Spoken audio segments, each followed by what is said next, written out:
got to recover here, Charles. It's amazing what one decision can do in the chain of events, right? The decision to go for it on fourth down. Caused all of that. It caused every bit of it, but it showed confidence. Hey, I've got confidence in you guys. Go pick it up for them. Didn't happen. Also showed confidence in the defense. They didn't pick up their end of the bargain, so now they've got to come back out and start over and rebuild that confidence. This will be a 2-yard loss on the play, and it'll be 2nd and 12. Ready. Rivers to throw it. And the hit jarred it loose. It's incomplete. So they're behind the chains as the offense. 12 yards needed on 3rd down. Play fake to Gordon. Now Rivers. He's going to launch this thing way downfield. And that's caught inside the 35. And they finally get him, but not before he reaches the 33-yard line.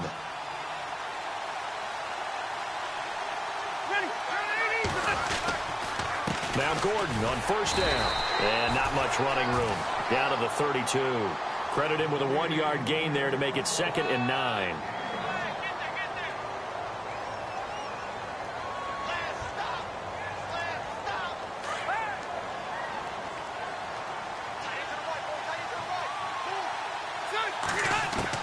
Now a 2nd down throw for Rivers. Out to the flat. That's complete to his running back. And he will lose yardage back to the 34-yard line. Well, I know it goes against the instincts of the person catching the ball because all you're ever taught is catch the football, don't drop it. They dropped it there. Yeah, in that situation, dropping it would have been better. End up losing yardage even though they completed the pass. As good as a sack. Yeah, how about that? Although they won't get the same credit for it, and it won't help them at contract time.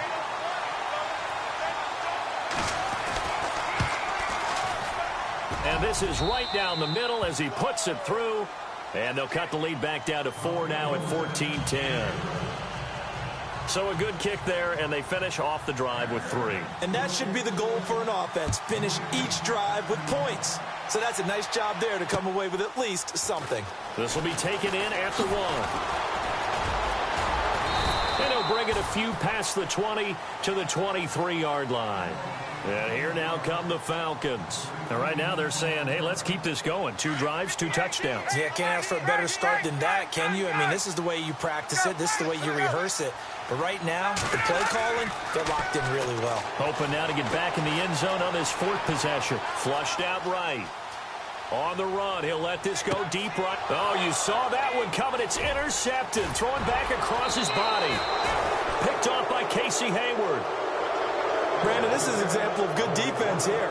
He's got nobody open down the field, so he does the right thing and tries to check it down to his running back out of the backfield. But a lot of times, you just expect the safety valve to be open. And here, that's not the case, and it turns into an interception. Now a 10th carry for Melvin Gordon. And they go backwards here, losing yardage back at the 48-yard line. That's going to go as a loss of a yard, and it'll be 2nd down. We talk all the time about how important it is to have leverage in blocking. It's also a big part of policing up gaps. Did you move someone out of the A gap? Did you move them out of the B gap in order to create space for your guy to run? In this case, all those gaps were shut down. Yeah, the movement was defensive, and they got him for a loss. Well, they don't need to run another play here before the 2-minute warning. Let's see if they do it anyway. Rivers from the gun on 3rd down. He's going to flip that out to the flat. It's complete. Give him 6 yards, and they do convert on 3rd.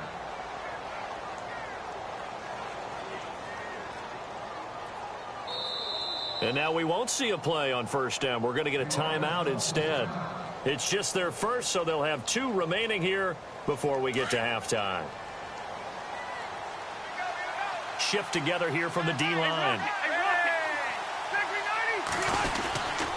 Rivers going to turn and give this one to his running back, Gordon. 7 yards on the pickup there, and it'll leave him with a 2nd and 3.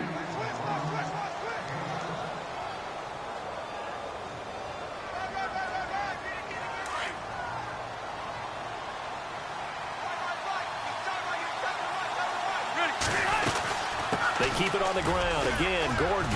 And he'll work it inside the 30 to the 29-yard line. It's a gain of 4 there, and it gives him a new set of downs. This guy's well on his way now to a big game on the ground. It's another good run there. Puts him over the century mark in yardage, and we're still in the second quarter. Might have gotten this one down to the 28, and that's all. Just a yard on the pickup there, and it'll bring up a 2nd and 9.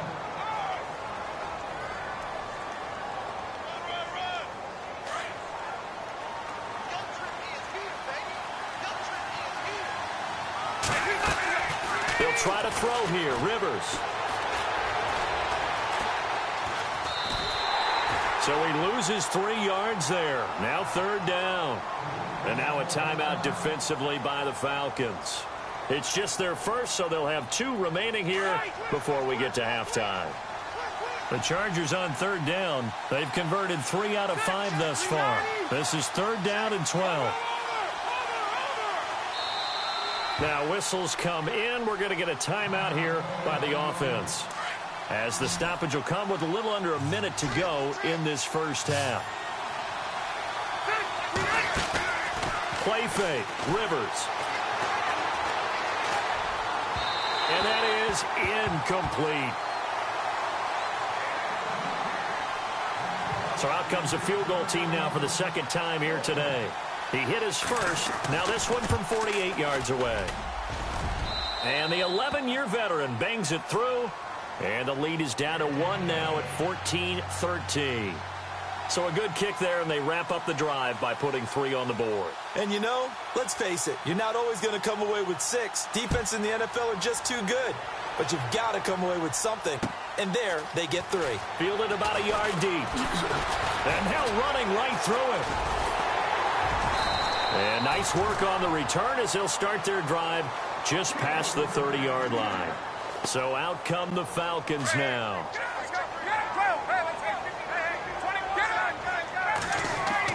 They go back to the air here after the INT on the last drive. Chargers able to get the pressure and bring him down. Melvin Ingram in there to get him his 2nd sack now of the afternoon.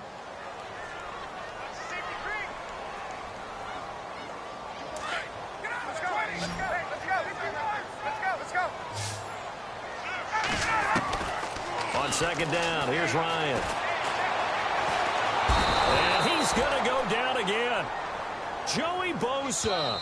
The Falcons going to use the 2nd of their timeouts, as they'll stop it with 17 seconds to go in this first half of action. So the sack pushes him back, and now 3rd and long for Ryan and the Falcons. From the gun, it's Ryan. Flush to his right. Now he'll let it go deep right side. Incomplete. And we're down to 8 seconds now.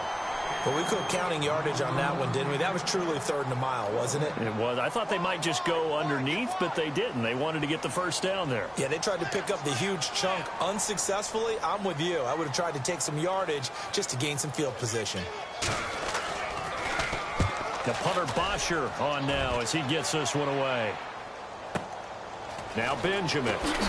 Wow, evasive. Make him miss. Oh, now he bowls him over. First half. Sorry, Larry. Your hard work appreciated by so many men and women, but not today as we get back to the action in the 2nd half. So both teams have their marching orders, and we'll get going again here in quarter number 3. And this will not be returnable. It's out of the back of the end zone for a touchback. Here are the Falcons as their offense heads back onto the field. They have the lead. Now they'll be looking to extend that lead.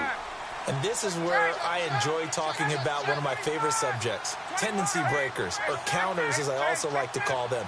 You've done things in a certain way in the first half, and they've had an ability to see what you've done. They're going to make their adjustments. So guess what?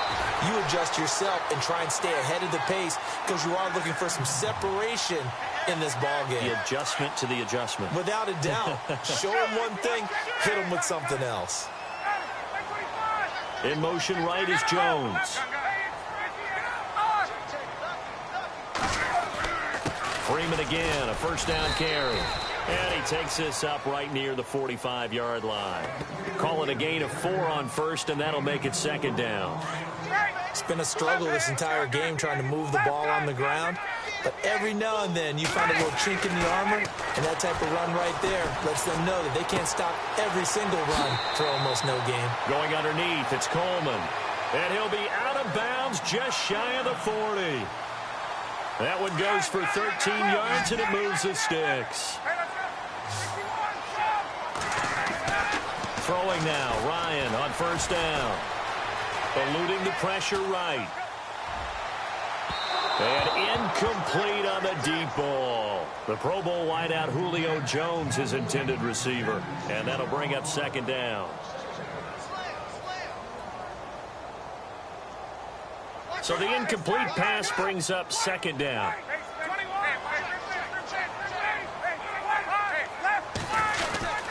Now Ryan going to give it to Freeman.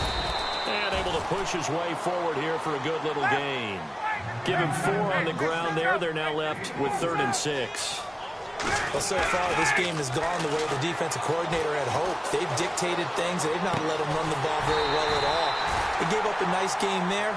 I doubt it'll back off their confidence. They've played so well throughout this entire game. The 21 yards there as they convert on 3rd. A handoff, Devontae Freeman. No dice this go-around. He's hit behind the line and taken down. It's a loss of a yard there, and now second down. And the D-line pinching together must be expecting the run. On second down, Ryan.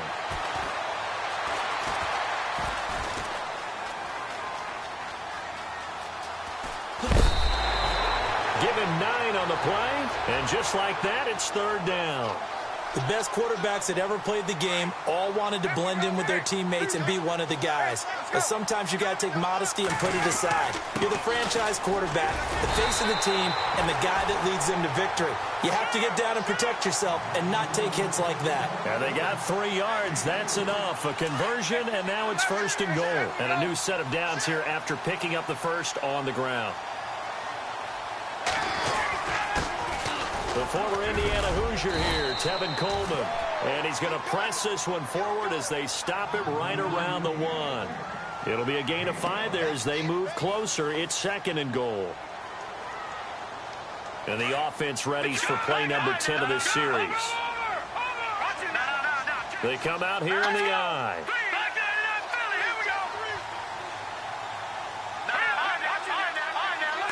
2nd and goal from the 1. It's Coleman here. And they'll bring him down after just a short pickup. Calling a gain of a yard as they get a little bit closer here. It's 3rd and goal. Brandon, now we find out what their definition of commitment is. They've run it on the first 2 plays. Do they come back and do it again? They're that much closer to getting into the end zone. Yeah, inching closer. And he gets in. Touchdown, Atlanta. It's their...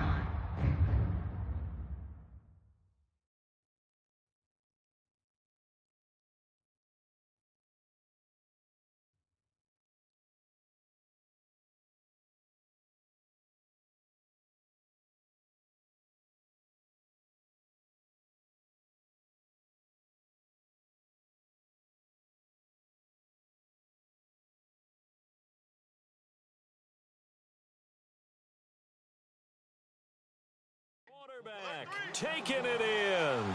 And the Falcons will add on to their lead. And with that, the lead is up to 8.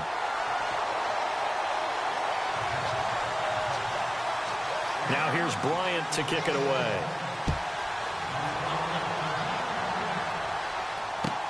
Fielded about a yard deep. And this return net's positive as he gets past the 25 and up to the 27-yard line. Now we take a glance at the offense as they work their way back out for their first possession of the second half. They trail offense, first time to touch the ball in quarter 3, and we'll see what they can do. And I can't wait to see what they have planned, because some teams script to start a half, Other teams just go, okay, these are the sequence of plays we want to run. These things worked well for us. And sometimes they throw in that big chunk play right away. Shocker. Try and get after them early and try and create a big play to give themselves some momentum. See what they have. And he fires one that's intercepted. Picked up by Keanu Neal. And he will score. Touchdown, Falcons. Nothing's ever simple about scoring on defense, but everything came together on that play. A terrific read, an interception, and they took it to the house. And the lead is up to 15 now.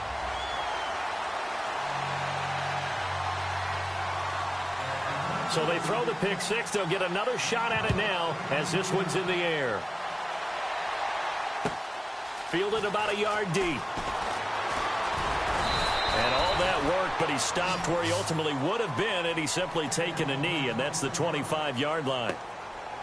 And now out on the field, here comes Los Angeles. And fresh off the pick six, they've got to forget about that quickly. In this case now, the guy throwing the ball, he's got to be like what we talk about with defensive backs who get beat for a long touchdown. Short-term memory, right back out there doing the things that he does best, and knowing that taking care of the ball is paramount.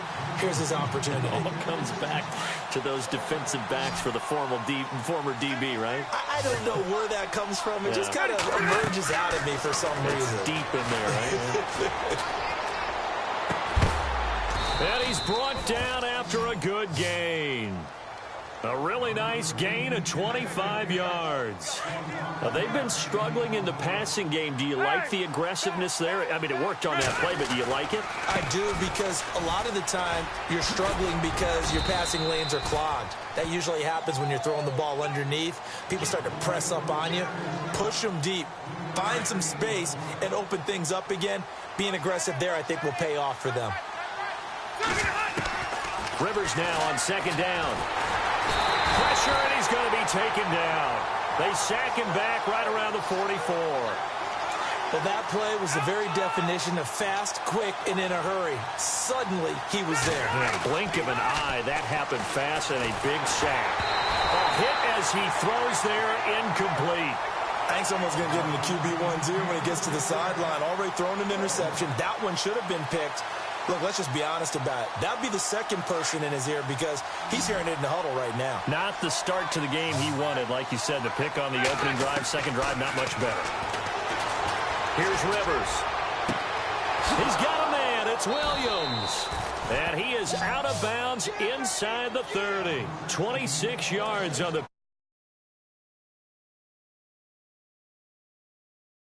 Let's see what else the offense has up its sleeve. Possible run anticipation. Here's the D-line sandwiches together. Another tote for Gordon. He's been busy this afternoon. And maybe a measure of revenge there. He's had his way in this one, but this time they get him behind the line.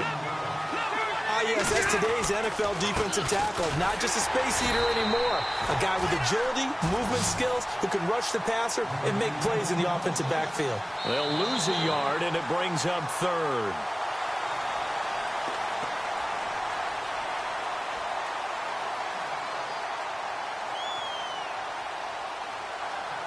The last two plays each lose a yard. They'll try to move forward here on 3rd and 12. From the gun, Rivers. Dancing to his left. And he works it to the 30-yard line here, right at the 30. Only able to get back a yard for his efforts, and that leads us to 4th down. All right, they're going to try and keep hope alive here on 4th down. They're going for it. Got to try it here. He's back to throw. And the Falcons get there. The Falcons get the sack. Down he goes. Grady Jarrett with a great push up front. He picks up the sack and a loss of 8.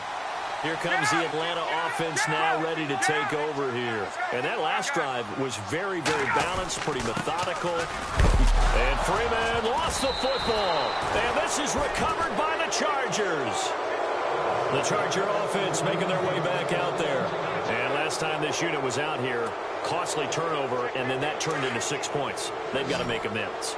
And how many times have we sat in meetings with coaches and they use the term complementary football?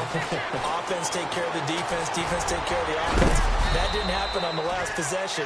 This is a chance for them to pick themselves back up and help their team. Yeah, we'll see if they can recoup and recover. While you admire anyone trying to pick up an additional couple of yards, they're just not worth it when you take shots like that. Quarterbacks have to stay in the game and stay on the field. And he'll be a little shy of the 25 here at the 26-yard line. 8 yards on the pickup there, and it moves the sticks.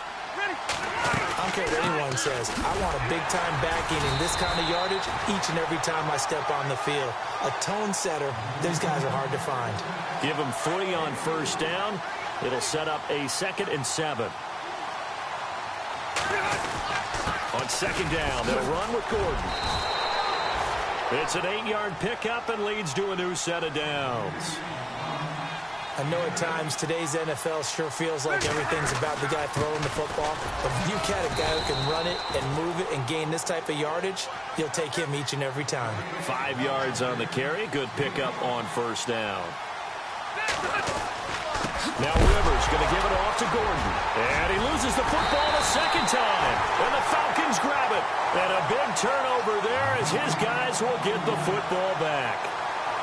Now the Falcons offense, they get ready to head back out here. And a fumble last time. Ball security. Talk about it all the time in the National Football League. They've got to be better at it on this drive. Don't you think that when every team gets together for the first time, I don't care if it's OTAs, mini camps, first day of camp in the regular season, ball security comes up about what, the second sentence of the coach's address? And so many drills focus on that. All the time, and they do drills to make it even tougher to simulate game situations. Doesn't always work out, though. Escaping the pressure right. Now he's going to send this one deep. Oh, this is taken in. It's complete. And he'll be taken down, but not before he gets into enemy territory. An excellent pickup of 34 yards. And a good quarterback facing zone coverage. If he has just a little bit of time to survey the scene, that's what's going to happen. No doubt about it. If there's no pressure, he's going to continue to pick them apart because he'll have all that time to find someone open downfield. You can only cover for so long. So maybe they want to go to a zone blitz scheme, get a little bit more pressure. Remember when Carolina did that against Denver? They lost the game ultimately. They dropped the defensive end out, and he ended up with an interception in that game in Super Bowl 50. Maybe some sort of scheme like that to try and get more pressure at the passer.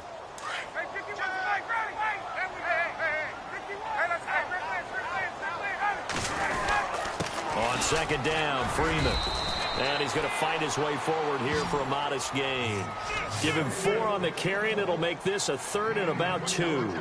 The recipe's pretty simple, I think, right? Just give your superstar the ball, continue to feed him. Yeah, don't overthink this one, right? Make sure he's touching the football, but you're also counting on his intelligence in playing the game as well. If it's not there, don't force the run. Just make sure you hang on to the football and keep the clock ticking. And the play goes nowhere. Losing yardage back near the 40 at the 39.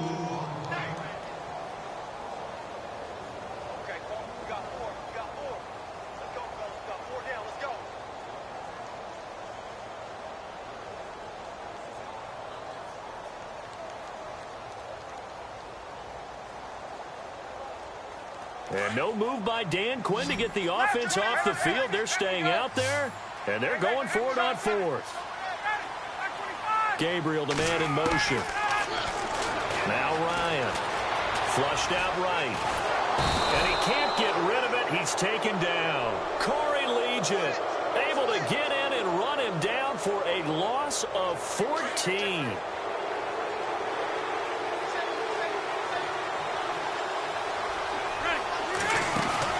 Rivers now after the fumble recovery. He's going to let it fly. And this is intercepted, and that should do it. Picked off by Robert Alford. And he's able to get it back to right around the 27. Well, these turnovers are a big, big problem. And a huge part of why they're behind on the scoreboard, too. That's now a fumble and interception on back-to-back drives. And you just can't expect to do that and be successful in the NFL or any league for that matter. They'll run with Freeman here to begin the drive. And just a short gain that time as they're able to get him down. Give him a couple on the carry there. 2nd and 8.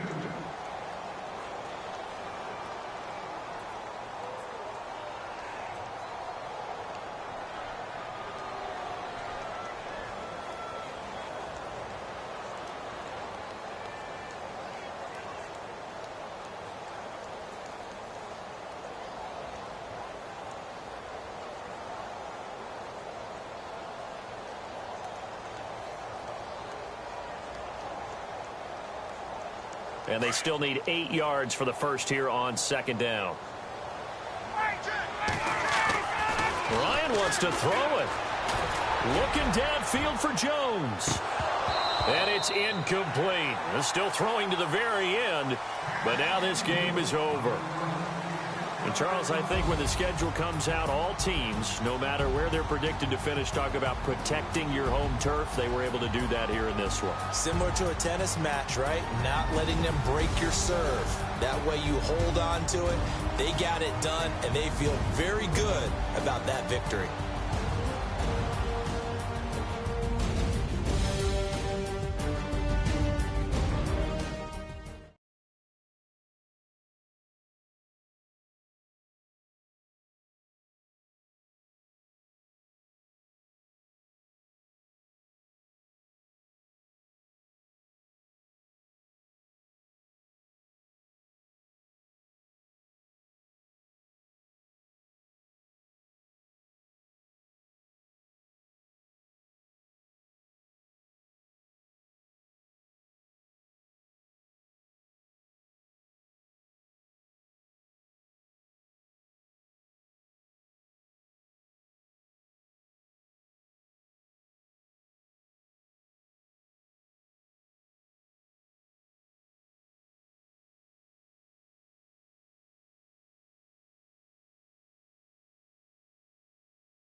rebellion is forming. Flip the switch. Is there anything that tastes better than this? Revenge. It's not so far! Looks like you guys can use a hand. Meet the new leader in off-road utility. Unmatched comfort and storage make it the hardest working, smoothest riding Ranger ever built. The all-new Polaris Ranger XP 1000. More rugged, more refined, more Ranger.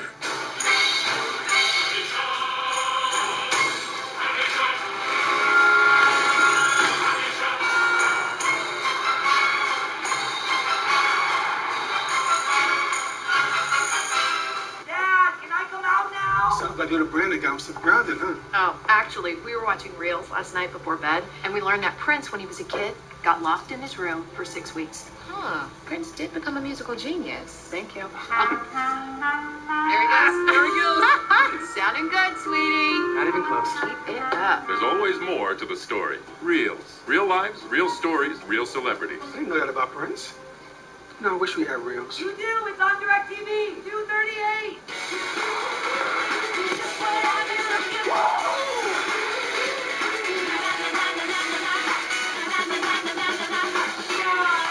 Give me some more. Give me some more. Give me some more.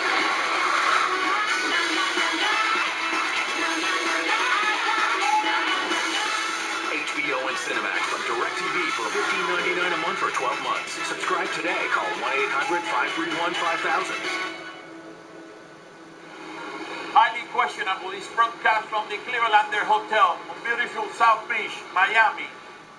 Time to play the game that will do anything for the right price. See? Or no? You tell us what to watch on television. Look how pleased he is with himself. Somewhere in upstate New York, Bills training camp. Speaking of old racist tweets, Josh Allen is the quarterback for the Bills. He is one of the most interesting stories in the league this year. Is he good or is he not good? Let's see. Okay, that looks not good right there. That's, okay, Bills football right there for the last, I don't know, forever. Izzy, are you intrigued? Did you notice that the setup was somewhere in upstate New York because nobody knows where that is? Poppy, are you intrigued? Oh, see, I'm very intrigued. Are you kidding me? You know who's really jealous about that throw? Andrew Love. He could not overthrow a receiver if he tried to be so live. He couldn't even reach the receiver. You know, he did something like that to really get real jealous. Tomorrow on E! They lost one game on there. Oh, Poppy's favorite Dolphin ever, James Cutler. It's been the stars getting things so far. Let's see what we got from Big Cutler. Well, okay, so Taylor, in her interview, she basically said that it seems like fun. I lost one the other day. Except I'm not here to be hiring everybody's best friend. Like, I don't need gigs going on. I don't need this drama in my store. So I told her no. So Shannon comes into the store and she has tears in her eyes. I was mad You at actually the work for motherfucker. Common James. This is the stuff you're going to be saying about me. Shouldn't say that. I swear to God. It's like this whole, I know, it's this whole thing. I'm like, I don't understand what is happening. I just want. Yes. I just want a quick $8. This is probably why you don't own your own business. $8. So much wisdom imparted by Jay Cutler. He may not own his own business. Nah, He it made was $10 million last year for doing nothing. $720. Izzy, are you intrigued? No, but if the title of the He show wanted was to pay Wrestling for. He wanted to pay for Color $4. Shades, hours upon hours of it. So Poppy, are you I intrigued? just took I'm very intrigued. little lunch money. That's it. He gotta be doing something right, you know? He was in the book, you know, I mean, he was a broadcaster and all this, so he went to Dolphin. He has a TV show with his wife, you know, he's making a lot of money. He just sits there, he doesn't say too much, you know what I mean? But with the Dolphin, he did the same thing, he didn't do too much, you know what I mean? He found the formula to success. A lot of money doing very little. It's there and doesn't say too much, but makes a lot of money. Till they take theirs off next year. That's all we have to happen today. Thank you for watching. Talk to you Till they tomorrow. take Thanks for theirs watching. off next Will I year. still be here? It's No, I don't do anything. I mean, questions, I point to the screen, you know what I mean? I lift my shirt, you know, I go like this, and then when they extend their hands, I go like that, you know what I mean? That's it, you know. What else do you do? What else do you do? Well, I mean, you know, I call it on many things, you know what I mean? That's right. Nobody else does that on TV, you know what I mean? So that's a different take. Double middle fingers, nobody else does that. That's right. Sometimes one, and when I get excited, I go for two. Okay, very good. What else do you do? That about covers it. Okay, very good. I run out of things. I forget lines. I forget lines. That's a good way to go down the end. Hoiberg call.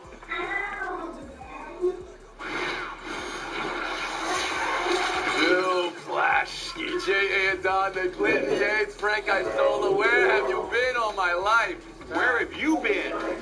Changing diapers, which is what I'm about to do right here. Oh. When is Jack too jacked? Can Giannis even shoot jumpers with that much yolk? Also, the one minor problem with the NFL's new helmet hit rule. Let's go around the horn. You weren't ready for that, Flashy. You weren't ready for that. I was told Smith couldn't control. Boom, that's how you do it. It's Around the Horn, the show of competitive banter. Here's Tony Reality. 15 yards and potential fine or ejection. Teams are getting the lecture this camp week. And the response, man, how are we supposed to tackle? That's from Eagles camp. Hit like this one in the Super Bowl. Malcolm Jenkins on Brandon Cooks. That knocked Cooks out of the game. Does anybody know how that would be called week 1 of this year? Does anybody in the league know how that would be called? Jenkins says he'll make that play 10 times out of 10. We are 38 days from week 1, Frank Isola. What's needed for the league to have clarity on the helmet rule? Oh, welcome back, Tony. If Jenkins is going to make that play 10 out of 10 times, he's going to be penalized because at some point, the NFL, and it's very difficult to legislate violence in a violent sport, but once upon a time, defensive linemen were allowed to head slap offensive players. Then they said this rule, you can't do it. And over time, players will adjust to the rules. And if you're about player safety, we kill the NFL in a lot of things. But here the NFL is taking a stand about player safety. So now the players have to be on board with this as well. Glenn Yates?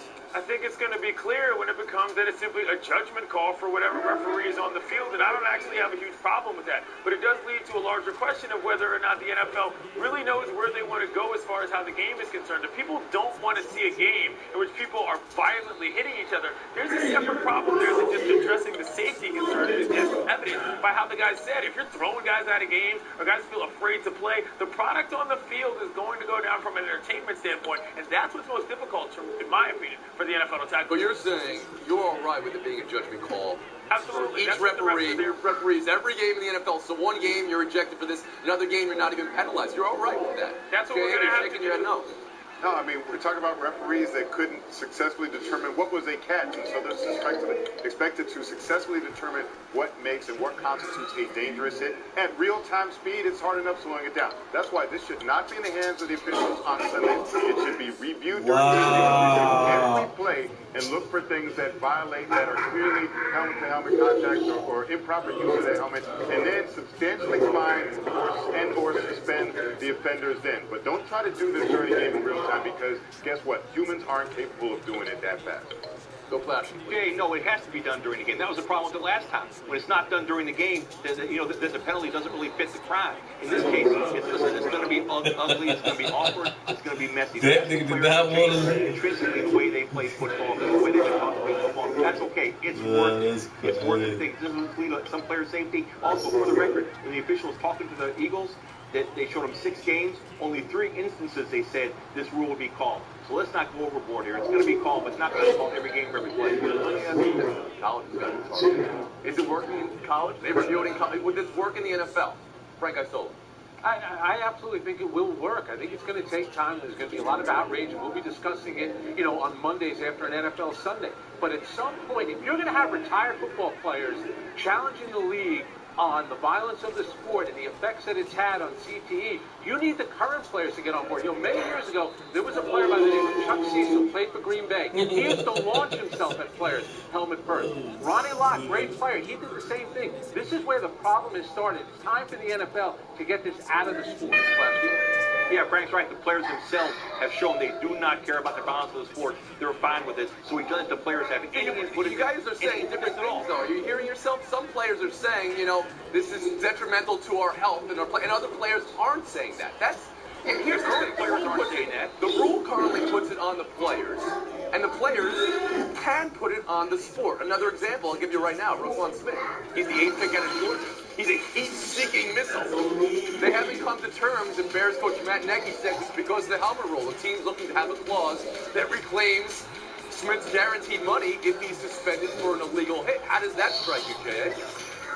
It strikes me as inherently unfair, because think about this. There's the potential that he could lose money, lose some of his guaranteed money for doing his job, for tackling in a way in which the official determines subjectively violates the rule. Again, we don't have a clear-cut definition of what is and what isn't a good, clean tackle. So he could do his job and tackle someone and wind up being suspended and losing money. That's why he should be fighting for every last dollar. But at the same time, this feels awfully disingenuous of the Bears as a negotiating tactic. If you were really that concerned about making sure this guy can play, you would just say, hey, we'll support you and we'll teach you, and we won't yank the little money that you do make on a guaranteed level in order to get you onto the field. It feels like more of a PR move for them to try to figure out the negotiating tactics than it does any actual concern for the safety of the player.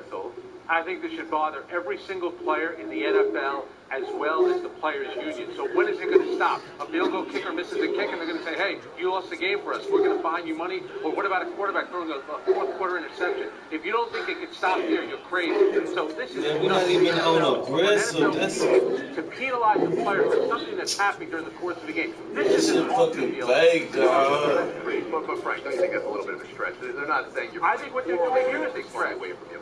Well, I guess maybe they already do that. If you play poorly, then they could cut you, and that would be taking money away from you. Okay, go flash. How about you, Frank? You're right, Frank. That's a huge stretch comparing a missed field goal to a violent hit that goes open and paralyzed. Part of the game.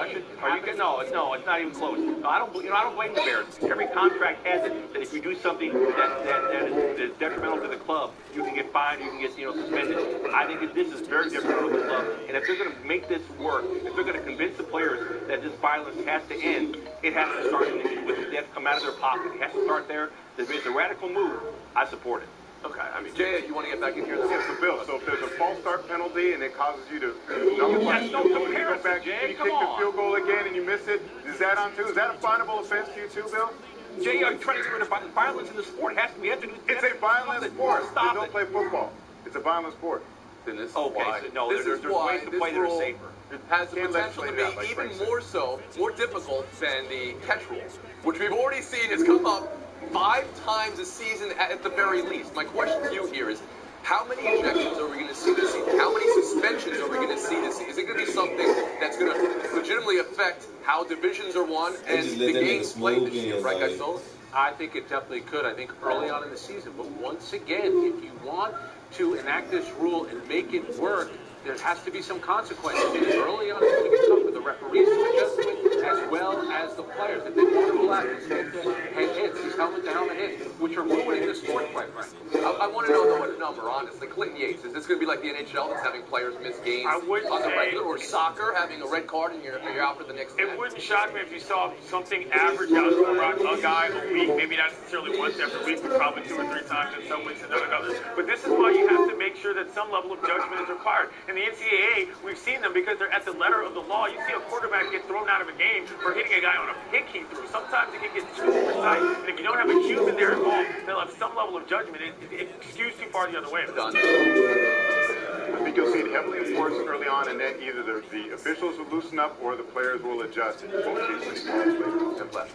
I think there'll be a handful each week, and good for the NFL for doing this. And Jay, I don't want to hear anybody here complaining about violence during the season. Now we're saying now that no, don't penalize these guys. Don't make them pay for this. This is what we're doing that can ruin the sport. The question is, what do you want the sport to be? That's the question. That's the crisis the NFL is up against. Last thing on this, everything we said applies primarily to defensive players. So you have one half of each team with a spotlight on them. That's not necessarily on the offensive players, even though, of course, a wide receiver gets set up blocks. We know what happened. Interception. That's another thing that strike between the players and the defensive players not feeling their voice is heard. We're going to move on right now. One more thing I want to get to from the NFL. Antonio Brown recruiting Des Bryant to come play with him. Greedy. big plays. I like that. Last week, Dez versus everybody with the Cowboys. Bill, will the Steelers or any team in the upcoming month eat greedy with Dez, or does something like last week make him somebody you maybe don't go after? I can't imagine. What is he thinking here? This plays into every bad stereotype about Dez Bryant, including this. You know, there's no way. He's going to be 30 this year. He's a declining player. He's going to have the worst full season of his career. And then you have this distraction in the locker room. And again, especially on the Steelers, for Pete's sake, where Mike Tomlin seems to have trouble with distractions in the locker room. I can't see I can't see anybody right now going near him because of again, distraction doesn't equal production. That was 3 distractions from Bill Plaschke and a piece. Don, how about you? Wide receivers are divas and they want the ball and they can be a distraction. Next thing you'll tell me, the NFL is a violent sport. That's the way it is. We haven't learned anything about this, right? There's nothing that was revealed about him through these tweets. What we saw throughout the course of last week was a bad look for Stephen Jones. First, he indicated that the Cowboys are a place that tramples all over the First Amendment rights of their players and doesn't want them to speak up. And then we saw that they're a place that will talk about you after you leave. Do you think any players are going to want to sign up for that? That's not on Stephen Jones, though, honestly. He's the one out there saying it. He's the one being quoted. It's Dez Bryant, though. That's who we're talking about here. We know who Dez Bryant is. That Dez doesn't go crazy. That Dez went Dez. We know that. Clinton Yates, you think a team? You think Antonio Brown's onto something here? You can fit with the Steelers? Yeah, but I'm also thinking if I'm the Browns and I have no other options and I've got somebody that's actually motivated to do something, Jarvis Landry brings something to the table. Why would I not want Dez Bryant to come to my team and offer some level of motivation? I mean, listen, this is who Bryant is. And if this is what gets him moving, I'm fine with that. I might not like it personally as a teammate, but that doesn't necessarily mean that it's going to be a bad thing in any given locker room. I think it's wildly overplayed in terms of his personality in general, and that's why everybody hates him so much. It doesn't mean he can't be a good football player. Speaking of personality in general, Frank, I told. No, it's funny, Tony. Oh my God! I wonder if that had been ruled a catch by Dez Bryant in that game against Green Bay, how much different his career path might have taken. I'm just saying, man. I would say I must feel like they're going to leave, bro. The Dallas Cowboys got rid of you. Look at it from his standpoint. He's trying to get a job somewhere. You can't read that no better than I now, just did. he's looking at it like they're bad-mouthing to every other team in the NFL. I think a couple of days later, he's going to look back and say, you know what, maybe I shouldn't have done that. But I think at some point, the team will sign him because players get hurt all the time. He's a talented player. He'll end up on an NFL roster sooner than later. If he's going to tweet this stuff right when he's trying to get a job, what's he going to do once he has a job? This is the worst little tweets with the worst resume ever. For Dez Bryant. You know what? The natural human reaction. You people ask for athletes to put their name on something, to give you something. He did right there. I don't know if he's small enough completely for it afterwards. We're taking a break right here. Fire to sell the other side. Were you getting those buttes when Smith was hosting? Around the Horn is brought to you by Old Spice. She knows best.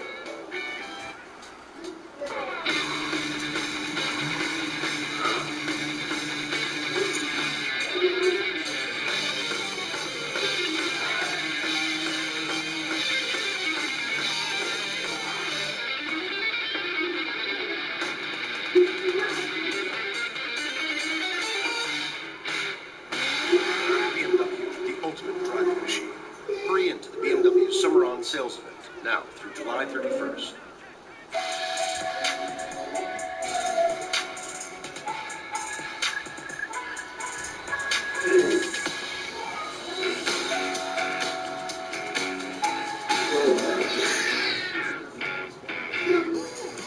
The new school year is almost here, and a new iPhone from T-Mobile is the best way to keep in touch.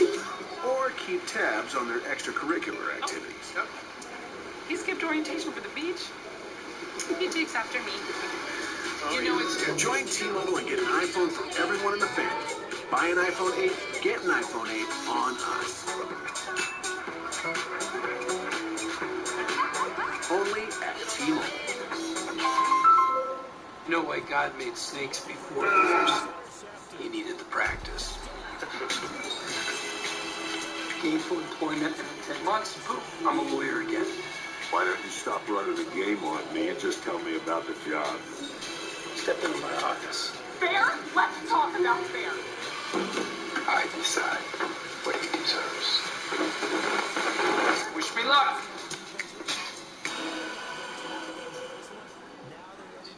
Sigidras delivered to mile 22.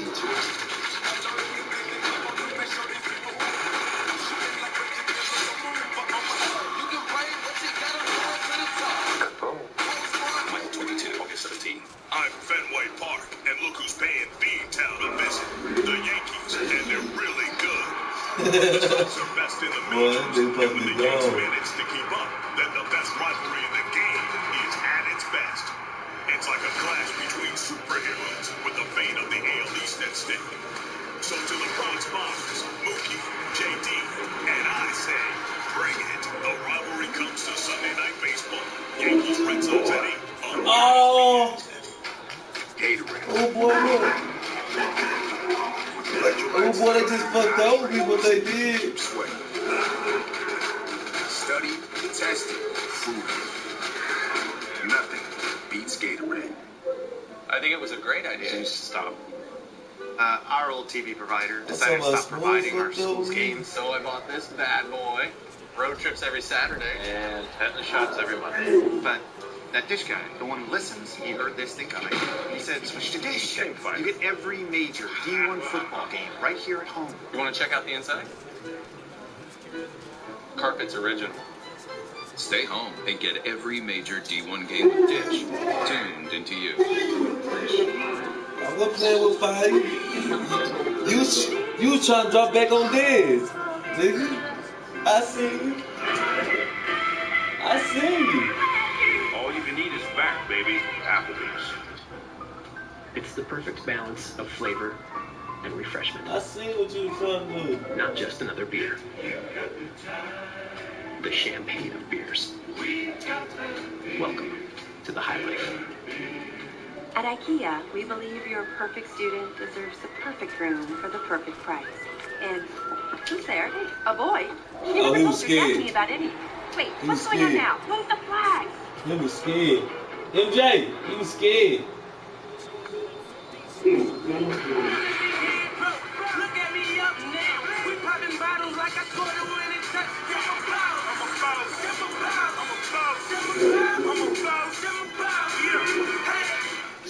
Tonight on SportsCenter, after PCI with Kevin Nagandi and me, an exclusive interview with LeBron James. We'll have reaction to his most compelling comments to Rachel Nichols.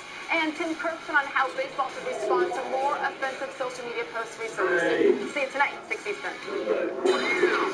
Buy or sell. There have been 299 no-hitters in baseball history. There have been 4 2-out, 2-strike, 9th-inning no-hitters blown in the last Get enough. years. Zeke! Oh. If I say what Sean Newcomb, what a hit, more rare. Does that make So it as fair, a though? Zeke. Anyway, a conversation about what happened to Newcomb after, and Trey Turner, and Josh Hader, and Dante DiVincenzo, and Josh Allen, etc. The generation of players have grown up on social media whose teenage posts, in some cases, racist, homophobic, bigoted, overall offensive, and not something a professional or their employer would want. Found and exposed. Let's talk about this, Bill. Where do we go from here?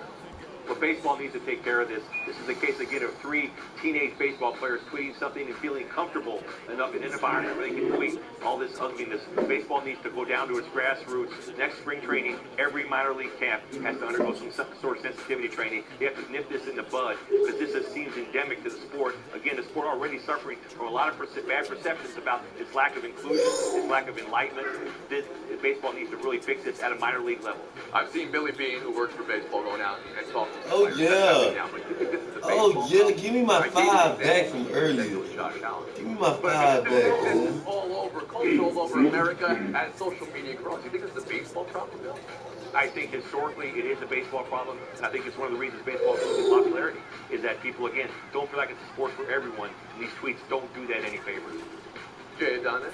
It's not just a baseball issue, Bill. I mean, we've seen, for example, NBA players, professional athletes, using some of the anti-gay language that has popped up in some of these tweets on the court during games. So it is more widespread than that, and it is a societal issue. You wonder, as it seems like society in general, like you don't see this type of language in movies and songs the way you used to. But why is it that the rest of our society hasn't caught up, and so many people feel like they have the liberty to express these things publicly?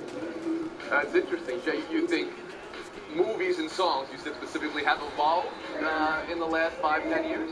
Absolutely. Go back and check out old Eddie Murphy. Yeah, I don't know the popularity of a lot of things that are now considered entertainment, but Bill, nipping this in the bud. Here, boy. This is a situation where I think Manfred's got to step in for the best interest of baseball. And forget about next season. There's no reason why you can't walk into clubhouses and dugouts right now and explain to people that this is not what we want baseball to be, and this is not what it needs to be in the future, because it's exactly what you said. Popularity. Oh my God! What kind of shit was that? For everybody, especially young players, young people of any age, you know, you have to be careful about anything. Dog, nigga kept his eyes on the ball. But with JACE, Wow. we've seen this in the Man. NBA, some homophobic John language has Madden. been used.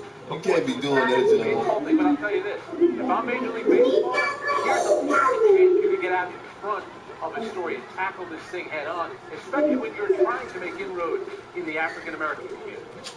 Okay, that may be true. There's no getting out in front at this point. That John Madden just helped you out, man. Well, that was some buffoonery. You know, things change. I mean, it's the John Madden just helped you out, boy. It's the problem place. In the first place. Cause I knocked the ball down, he stayed with it and caught the motherfucker. Yeah, Boy. You step on Diggs? Boy, stop. Stop. Oh my God. Boy, I tell you, boy, they give the Diggs that Hail Mary shit from last year. Thanks for the thoughts. We'll move on. By ourselves to a question. Fair or foul here with Tom Brady? When Julian tested positive, a lot of people connected it to Alex Guerrero. What's your reaction to that? Do you think it's fair? I have no comment. It's just ridiculous. So the question, fair or foul, actually, and the walk-off. Let's answer that one as well, Jay. Fair or foul? They're both fair. I think the question is more. Yeah, give me my shit back. Yeah, tip that, nigga. Tip that motherfucker right in my hands, nigga. I ain't trying to hear that, nigga. You just had some crazy shit. No, you weren't supposed to get that motherfucker. Hell no. Yeah, this looks especially bad considering what we learned in the offseason. This is going to be presumably a season of turmoil for the Pats. This early in the season, they can't even find a way to answer questions about something that is a very viable news topic. This was an oddball reply from a guy who's supposed to be a leader. And that's season of turmoil for the Pats. You don't think Belichick has a press conference like this all the time this year? I'm out. How about you? I do think, you know, saying ridiculous, it would have been ridiculous had a reporter not asked that question. That's number one. I can't believe someone like Tom Brady, who's been doing this for so long, didn't have some kind of stock answer and was prepared to be asked this question and give a good answer. That was not a good answer, Bill Flash. Yeah, it was a great question. It's a great question. But Brady brought the Alex Guerrero into the equation. He needs to address this. Now, with him walking away, I'm thinking there's something there. I'm thinking, uh-oh, maybe all this talk about team division over a trainer, I'm thinking it's real now. So you really kind of answered the question for me by not answering it. Well, Flash and Jay, if you're walking away, I'm thinking there's something there as well. Have a good one, fellas. Down there, Solo. Go down there. Violently knocked out of the game, Bill. November 17th is National Take a Hike Day. At AARP, we're all about hikes and other things. Play sleep. Play sleep. Play sleep. It's your day to make fitness. AARP is here to help you take on. Play sleep. Play sleep. Oh shit. Bud Light Lime and Orange season. Son of my horse, you guys can walk. Bud Light Lime. What you mean, man? With real citrus You see that clacking, bring your bliss down and shit. Leave them people where they supposed to be at. Instead of trying to bliss and all that, man. They're good to bliss.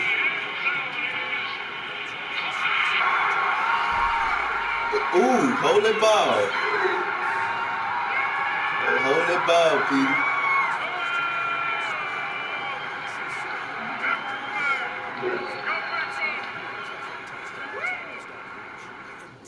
Salads should look like this.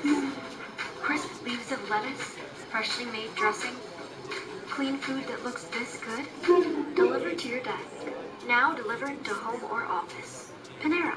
Food as it should be. What do you guys want? Pistachio. Chocolate chip. Rocky Road. I see what's going on here. Everybody's got different tastes. Well, now Verizon lets you mix and match your family unlimited plans, so everybody gets the plan they want without paying for things they don't. Jet-setting moms can video chat from Europe. No, I did not try to tap the button, dog. Oh, that's fucking fake. It's a well played. One family, different unlimited plans, starting at $40 per month. Switch now and get $300 off our best phones, all on the network you deserve. We designed it, sourced, crafted, and tailored, which is the only way we'll put our name on it. The highest quality, from stitch to store. That's the bank way. Meet Lou and Mary, semi-retired and semi-prepared for the grandkids to visit. But their floors are completely ready because they have new life-proof porcelain tile from the Home Depot. It's 50% more slip-resistant than ordinary tile, scratch-resistant, stain-proof, and waterproof, indoor or outdoor. Their house may not be totally grandkid-proof, but it is life-proof. Get slip-resistant tile from Life-Proof, starting at $1.99 a square foot. So, more safe, more doing. Excalibur. Get on, get on, get on. Oh! They cheated. We just doing this. Bud Light Lime and Bud Light Orange, brewed with real citrus peels. Whoa, Red Robin. The Cowboy Ranch Chowder Double has barbecue sauce, ranch, and free bottomless steak fries. Get that, Z. Now get 5 burgers, $6.99 each, anytime.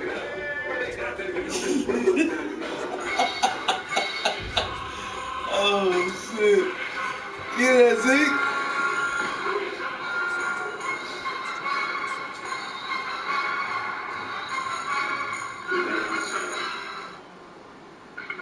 We had some break-ins in my neighborhood, and there's a real suspicious guy. What he was wearing, a dark hoodie. Are you following him? We don't need you to do that. Racial profiles, so it's about standing ground. He just polarized the country. You choose to go green, white.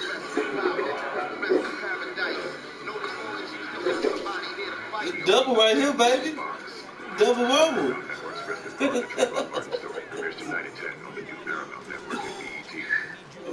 Oh, alright. Alright. Keep playing with Sean Lee. Keep playing with him.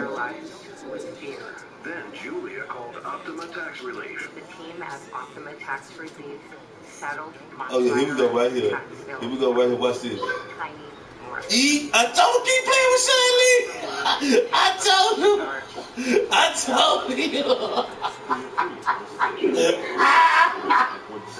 Sean Lee like fries.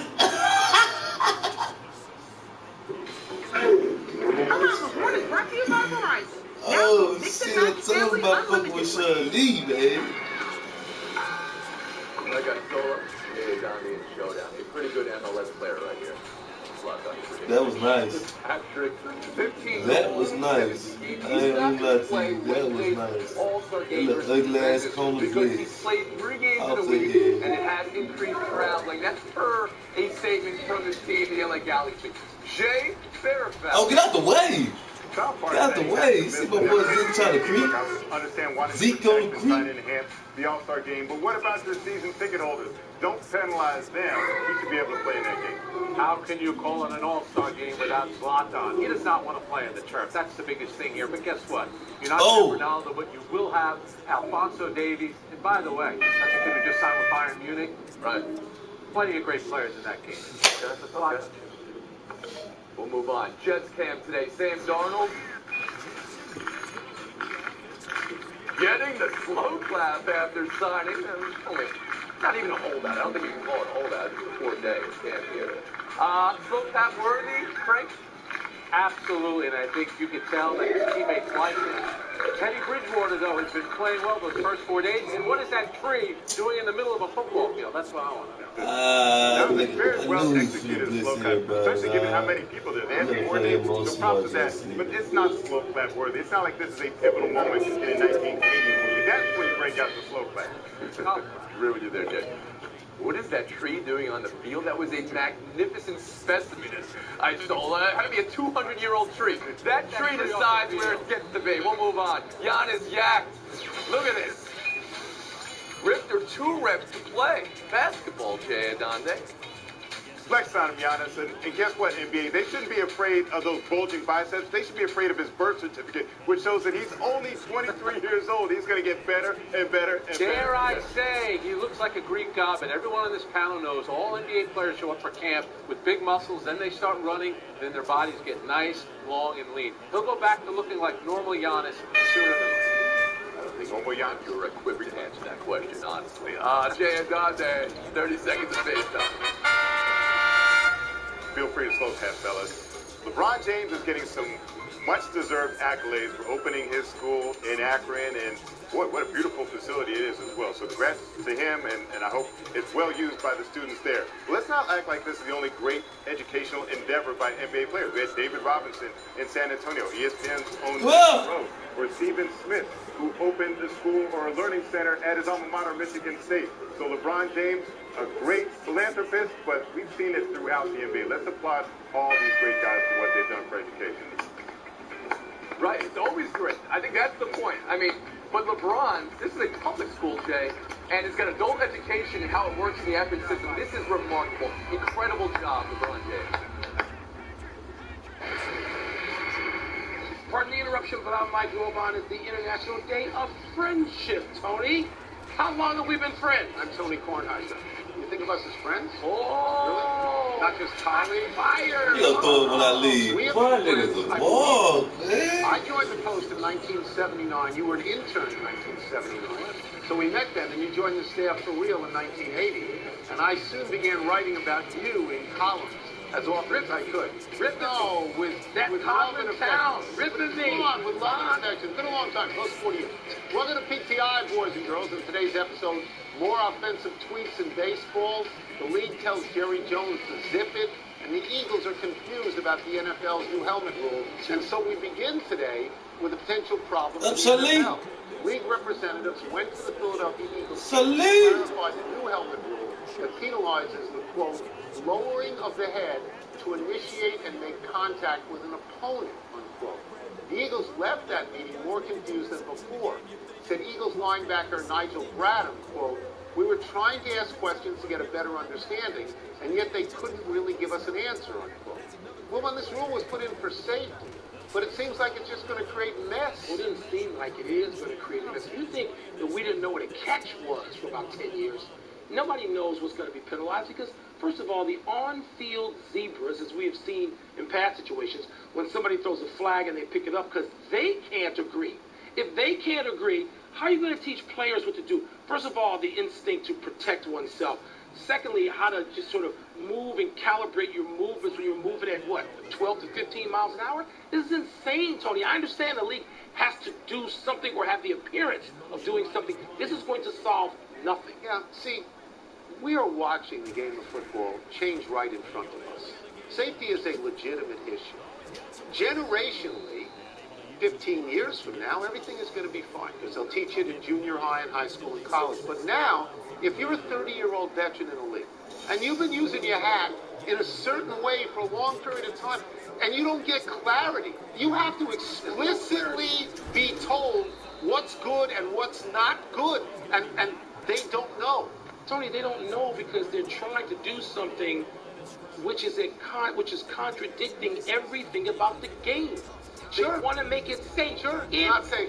It's not safe. It's inherently unsafe. So you're going to make, really? I mean, this is, what is that old Chris Rock line? You know, Tiger didn't do anything wrong. Tiger went Tiger. Football players hit. It is a violent game, and they want to make it flag football. It's not going to work too. The most famous documentary ever done about the NFL years back was The Violent World. Oh, that's right. They identified the word. They understand what that is. But I will tell you this, now that gambling is legal, I'm going to take the over in a lot of games because they're going to stop people from hitting, and you're going to see big scores, I think. Don't you think in some ways, I know this is a doom and gloom scenario that's unlike me, Tony, I think this is sort of the first thing that's going to move football to a place where people aren't going to love it in 15 years. See, 15 is a short window. I think it'll be longer than that. Just a week ago, Jerry Jones was running his yap about how certain he was his Cowboys would stand at attention during the playing of the national anthem. Today, Jones is informing media outlets he can't address questions on that specific matter. And reports are that the NFL has asked all its executives, Jones included, to stop talking about the issue, since the NFL is actually talking to its players about the matter. This comes after Eagles safety Malcolm Jenkins accused Jones of trying to intimidate players and call Let that shit go, man. Tony, does all this give you any indication these talks between owners and players union finally might result in a solution? So if you think that how to use your helmet could create a problem for the NFL, it is nothing compared to this. This is the biggest issue. This is the thing that's right out there, and you have the President of the United States basically saying if you don't stand for the anthem, then you got to be guilty of something. Something, but you got to be guilty of something.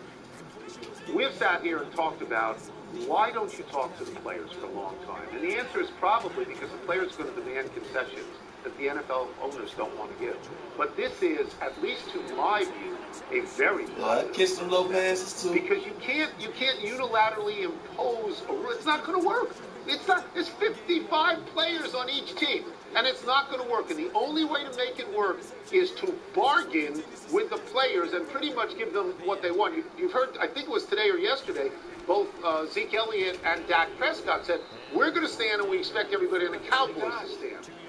Yeah, I'm going to give you some credit, because the first day this story came about, I was much more cynical than you. And I didn't think there would be any such negotiations. You thought that the owners were going to be pushed into a situation of negotiating, and you were right, because they have been. But, Tony, this is not going to be resolved by the time the NFL season opens in early September. Why? Because the owners aren't going to get it. They still want to dictate what happens. You think Jerry Jones is alone? You think he's alone in saying, you boys better stand at attention? He's not. This is the battle between states' rights and the federal government. Okay. You're going to have one reasonable policy, or you're going to let everybody do what they want to do. It doesn't matter what owners want in that term, that you boys better stand. That doesn't matter. No, because what matters is getting the players to agree. They're going to have to make concessions they don't want to make. This is my prediction. You think this commissioner is going to lead the owners in a direction where there is compromise on an issue that so many of those particular owners are adamant? I think that if you get the owners in a room and you say this is the most important thing we can do, I think they will. Maybe I'm wrong. Because this is the biggest issue. It is the biggest. Everybody's watching. No question. Tom Brady was available to the press Saturday for the first time since Patriots training camp began. He took a few questions, and then he got this one about Julian Edelman's 4-game PED suspension. Let's watch. When Julian tested positive, a lot of people connected it to Alex Guerrero. Just what's your reaction to that? Do you think it's fair? I have no comment. It's just ridiculous. Tom, I'm out. See you guys. I'm out. I'm out. Well, was this a fair question? And what sickens me is the sort of lapping up of every morsel that comes out of Tom Brady's mouth. He doesn't say jack. He's not Ben Roethlisberger. He's not Joe Namath. He's not any quarterback who ever said anything at a lecture. You know what he talked about the whole time before that? Well, I want to spend more time with my family. Who gives a rat's you know what? Like everybody in the world doesn't come up who's a working person and say, I want to spend more time with my family. It's just a bunch of pablum. And it has to be lapped up. And somebody asks him a tough question, a tough one, and he goes, I'm going to run out because I don't have any more questions about spending time with my family. Please. So like you, I come out of a newspaper background.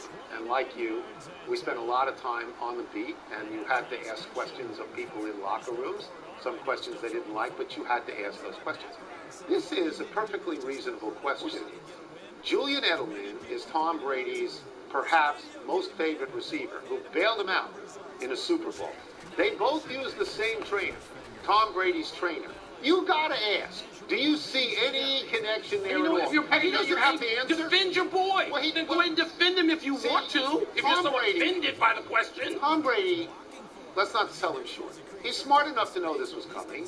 Of course he knew this was coming. You think that was all planned? Well, I don't know. Walk off and sort of make a show. If he did that, if he had that much of an agenda with that passive-aggressive response, good for him. I don't believe that. I believe that. Do you think Bill Belichick didn't know he was going to be asked about Malcolm Butler? No, you prepare for... These guys know what they're doing and they prepare. And you know what? I'm okay if Brady walks on that. I'm okay as long as the question is asked. The question needs to be asked. I keep reading all these transcripts of Brady's press conferences. First of all, we ask people... You don't like his answers? I don't care about his answers. He never says anything. He doesn't say jack. And yet the whole country laps up his stupid answers. Not you, not the whole country. You don't? Not you. I don't lap him up. You don't. It's a waste of time. You're a man. Go ask somebody something reasonable. Care about him and his family? Care about you and yours. I care about Maddie. How's Lizzie and Mike? Yeah, they're good. They're working hard. On the payroll. Yeah. Mike, on the payroll. You can't say that. My God, Des Bryant is in the news a lot for a guy looking for work. In recent days, he has taken to Twitter to rip Jerry Jones, the offensive coaches of the Cowboys, former teammate Sean Lee, and surely others. The highlight, if you can call it that, is accusing the Cowboys of, quote, garbage play calling. Everyone lined up in the same spot for 17 weeks, close quote. These are answers, by the way. This comes while Antonio Brown is trying to convince the Steelers, of all people, to sign Bryant. Tony, given all this, what do you think the job prospects are for Des Bryant? So I think that these rants, these public rants, hurt him. You enumerated all the things he had said. But I think his talent helps him. I mean, here's what's important about this. He has now made himself more easily bought because his price has just gone down because he scared a lot of people away from him. He's going to have to work for less money than he wants to. He's never been popped for PEDs. I don't think he's knelt for the anthem. I don't think he's been in any sort of particular trouble with the team. I don't think so. Maybe I'm wrong about this. Somebody's going to come along and realize this is what diva wide receivers act like all the time. And sadly, Des Bryant, who's still talented, I do think he'll get a job, but not at anywhere near the money he thought he would It seems like it's only the Cleveland Browns. I keep thinking he seems like a Raider. You know, for decades, he was a Raider. It seems like Al Davis would have had him on speed calls if Al was still living. Now, it's his son. Maybe he doesn't want to do like his old man did. But can I tell you a team that he'd be great for? A lot of them. Oh, the New England Patriots. Oh, they're missing Edelman. They signed free agent wide receivers. It has a Randy Moss. They take people. They do. take people who have been problematic, and they're not necessarily problematic for them. Yeah. They're missing Julian Edelman for 4 games, and Des Bryant walks right in and is the best receiver, right? So they could. There are people that amazes me, the people on television with the shield in front of them saying that Des Bryant can't play anymore, essentially. No, I don't believe that garbage. This is not. And I'm not even a Des Bryant guy. I think Des Bryant was largely overrated for years, and actually he came into a point where he could really play and was a top player at that position. I would make this distinction. This is not a Colin Kaepernick situation. It's not. What is it? He didn't have a job. Not yet. But he's a talented. But he hasn't stood up and made crazy demands. You don't have to. If they don't like you in that league, they will put arms distance between you and them. You and I will see what happens. Cleveland Browns, huh? Your team. Oh, no. Oh, no. 2 more baseball players apologized for past tweets over the weekend. Atlanta pitcher Sean Newcomb and Washington shortstop Trey Turner. Both players had tweeted things years ago that were racist and homophobic in nature. Both players said they don't think that way now. Wilbon, what do you make of yet another old tweet archive? Well, the first thing I had to do was dig a little bit to see what they actually said. Because it doesn't seem like there's general reporting every place. You should be able to read that. Yeah, they're offensive words. Use the words. You should to be the able editors to read and that. producers out there who are too scared of that, wake up. When something's offensive, you want people to be offended and then react. And to hide behind, we don't use that kind of language. It's a bunch of garbage. You don't want them to question whether or not it's offensive. No, to sanitize it doesn't do anything for the discussion. Right. That's just lame and cowardly. Right. Now, having said that, I see some of this stuff once I can dig and see it. And you know what, Tony? The words are not words we use in society today. But in some of these cases where they are quoting rap lyrics and they're saying, you know what? I just look at it and say, this is stupid. You shouldn't be doing this. But I'm not ready to suspend anybody or decide anybody's character. So I was thinking about this morning. If something is from a song or something is from a movie, line in a movie, that's in the general culture. It's already in the public domain. That's in the general culture. Yes, I said the same thing. So you and I have the great benefit, one of the few times in our lives that we have the great benefit of actually being old.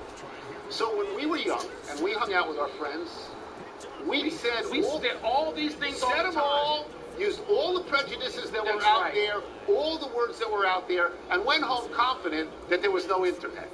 But now there's an internet. So I've told you this for a long time. I'm not sure why Rob Manfred and Adam Silver want a big, strong presence in social media. That's the way the world is gone. Okay, but this is what happens, Charles. If I ran a team I'd say get off this thing. And you've got to scrub everything you've ever The teams are on said. it. The team have official sites. They tweet. They're on Instagram. The teams lead the way in doing I'm going to this. tell you something, Mike. I'm 18 is an age where you ought to know what you're doing. Trey Turner was in college, and Sean Newcomb was 18. You ought to, at 12 or 13, maybe you don't know. 18. Did you see what some of the comments, I'm not going through all of them, some of the comments, Tony, I'm not offended by.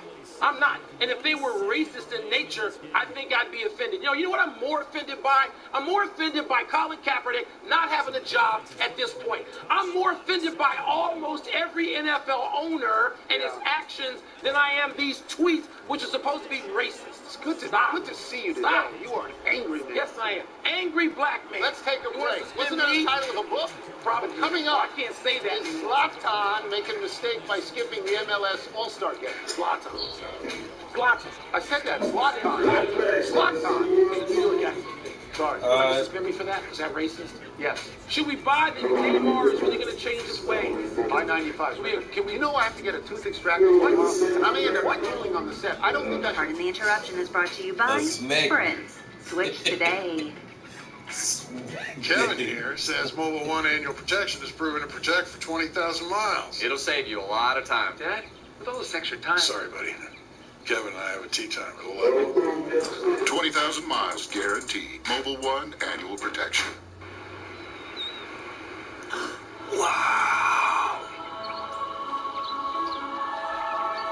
It's Bud Light Lime and Orange season.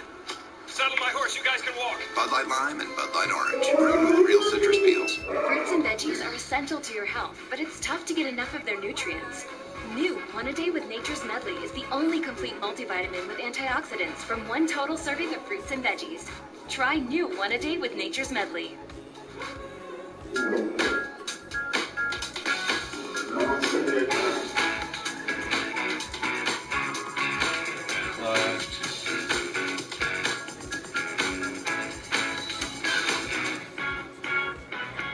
It felt great not having hepatitis C. It's like a load off my shoulders. I was just excited for it to be over. Harvoni is a revolutionary treatment for the most common type of chronic hepatitis C. It's been prescribed to more than 250,000 people and is proven to cure up to 99% of patients who've had no prior treatment with 12 weeks. Certain patients can be cured with just 8 weeks of Harvoni. Before starting Harvoni, your doctor will test to see if you've ever had hepatitis B, which may flare up and cause serious liver problems during and after Harvoni treatment.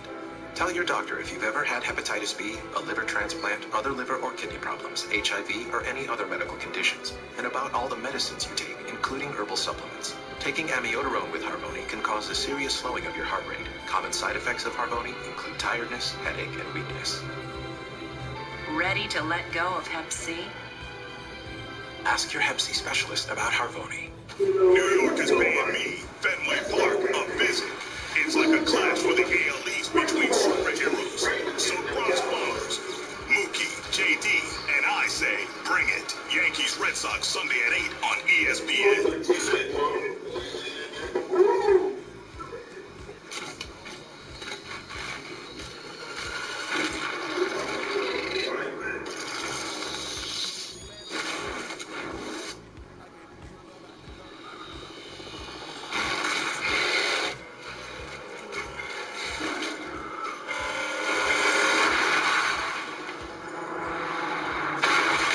Human horsepower, NOS energy drink, high performance energy.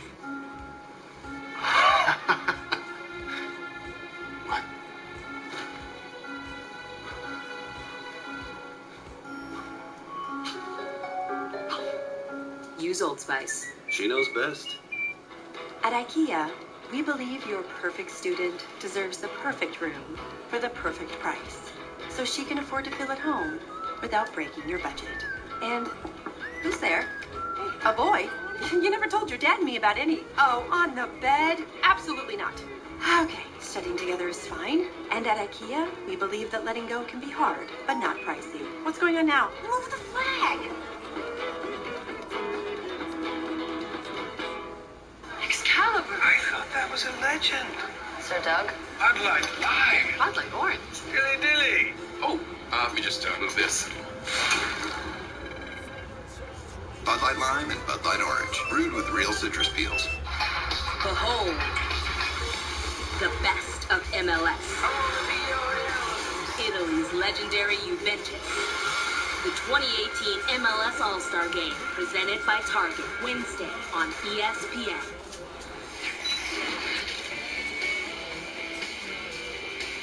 It is time to turn the topics over to you because our producers apparently couldn't be bothered. Wow. Let me see what's first. You want to do it, huh? Here we go. All right. Neymar pledges to be a new man in a Gillette ad. Yeah. You take him at his word. No. And you know, Tony, I mean, he got beat around a little bit in some early games. Costa Rica and Mexico come to mind. He was rolling around like he was playing in some child's game in the playground against Serbia, probably another team too. But he goes on at great length in this. It's like somebody wrote in poetry that he goes on talking about what he's going to do, who he's going to be. And I look at this and say, give me the clicker. What about you? Yeah, this is what people do for money. Someone at a company said, if you read this script, we're going to give you a ton of cash. And he said, okay, I'll read this script, even though I don't believe a word of this script. Because we both see him rolling around. To me, it looks like a tuna on a fishing boat when they just throw it into the bottom We know kids at soccer camps, they tend to emulate him or imitate him by rolling on the ground at a certain point. The ad is in Portuguese, so he plays in France, right? Nobody's even going to know that he did this. They don't know the language. I don't think he will change even a little. I don't. Even a little. No, I don't think so. You know, he makes a lot of money. Yes, he does. He does change. Should Adam Jones stay in Baltimore even if the O's don't want him? So this is DeMar DeRozan all over again. A guy wants to stay on a team, and the team doesn't particularly want him. The difference is that Adam Jones is a 10-5 guy. 10 years in the league, 5 with the same team, so he has no trade. He has leverage until his contract runs out, which is at the end of this season. And then I assume he's going to be dealt. I've known a lot of guys in Baltimore, athletes who like that city a lot and want to stay. But he can come back when this is a business. This is a business. He gets paid a lot of money. He goes. I thought I heard an interesting tidbit. I don't know, watching the game this weekend, that he bought Cal Ripken's house. I think I heard that. It probably hasn't even moved in yet. Well, okay, so you wouldn't want to move. We know Cal Ripken. Don't we think he has a pretty nice house? Is that the house with the basketball court? Oh, no, it's enormous. He and Kirkjian would just crush people in 2-on-2. It's an absolutely enormous house. So you want to stay in that house. It's interesting. Adam Jones, what happened to the Orioles? The bigger question is, the Orioles, what happened to that organization? They're awful now. They're awful they can't contend at all. How should MLS feel about Zlatan skipping the All-Star game? MLS should feel great that Zlatan is in its league to begin with. Okay? Let's understand something about this All-Star game. It's in Atlanta. He's in LA. He doesn't want to go to Atlanta. It's not even an All-Star game where the MLS players play against each other. But they're playing against Juventus. Right, whose star player isn't playing either. Oh, yeah. Cristiano Ronaldo. He's not playing either. He's not even there yet. You can have Zlatan for one game, a dopey game, but you can have him for 20 meaningful games. I told you this the other week, do not mess with the Zlatan. Okay, Zlatan is famous enough that the MLS doesn't need to market him. No. They need to market other guys so that we might know some other guys in that league right now. And the other thing is, these, as you call them, Wayne Rooney doesn't need the club either. These are exhibitions. Well, they are. This is their preseason. So their famous players and their World Cup players are taking a little time off, deservedly so. And so who cares? So who cares? Enough email. Let's take one last break. Still to come, Hugh Jackson has something interesting to say about Baker Mayfield. And Rick Pitino makes an intriguing promise about his upcoming memoir. We just did 2 soccer stories, Neymar and Zlatan. How'd that happen? We weren't paying attention. We weren't. I feel like in the beginning of the show, let down. Yes. We slipped up. I should have said no to 2. 1, okay, but not 2. Gatorade.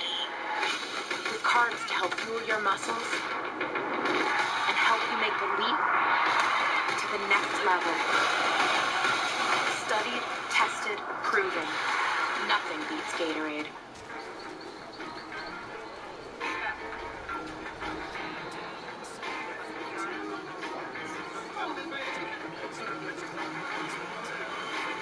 Creating the perfect night just takes a little creativity. The light beer you've been waiting for has arrived. Lower carbs, lower calories, higher expectations. Corona Premier. So it was last Sunday. I was watching the game, painting Gracie's nails, you know, team colors. And I was like, Gracie J, we need to turn this football and up a skosh. And that is when that dish listening guy just popped in. He said he was listening to what I was saying. I loved it, right? He says, get Dish for extra action through NFL Red Zone. And I said, we love extra. We're all about extra. Right, Gracie J? Get extra action with NFL Red Zone from NFL Network at no extra charge. Dish, tuned into you.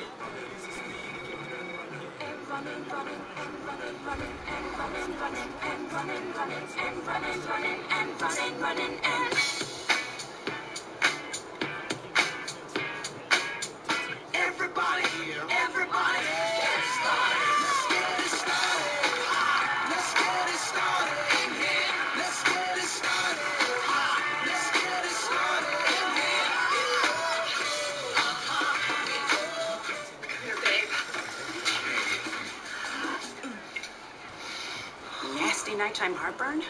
Try new Alka-Seltzer PM gummies. The only fast, powerful heartburn relief plus melatonin so you can fall asleep quickly. Oh, what a relief it is. Big Fries took everything from me to keep my father from exposing the truth about nacho fries. Rebellion is forming. Flip the switch. Is there anything that tastes better than this? Revenge. It's not your fault. Looks like you guys can use a hat. Xfinity Mobile is a new wireless network designed to save you money, even when you've got serious binging to do. Wherever your phone takes you, the wireless bill is about to cost a whole lot less. Use less data with a network that has the most Wi-Fi hotspots where you need them and the best 4G LTE everywhere else, saving you hundreds of dollars a year. And ask how you get Xfinity Mobile included with your internet. Plus, get $300 back when you buy a new smartphone. Xfinity Mobile. It's simple, easy, awesome. Click, call, or visit the store today.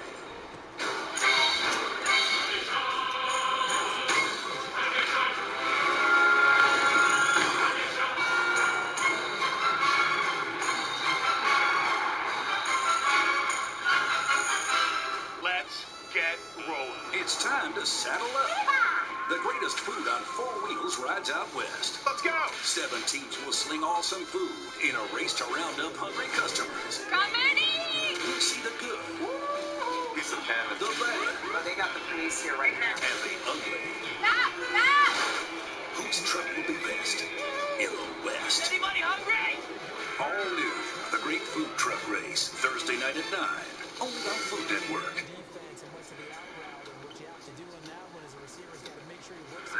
I finally figured out what car to get. Now, where to find the best deal? You know, why don't I help? What's that? Car Gurus. Color? Silver. Car Gurus? Low miles, 2 grand below market value, 5-star dealer rating. Ooh, I'm beat. Let's do it your way then. Heard that. Go to Car Gurus today to find great deals from top-rated dealers near you. Tonight on SportsCenter, after PTI with Kevin Nagandi and me, an exclusive interview with LeBron James. We'll have reaction to his most compelling comments to Rachel Nichols. And Tim Kirkson on how baseball should respond to more offensive social media posts resurfacing. See you tonight, 6 Eastern.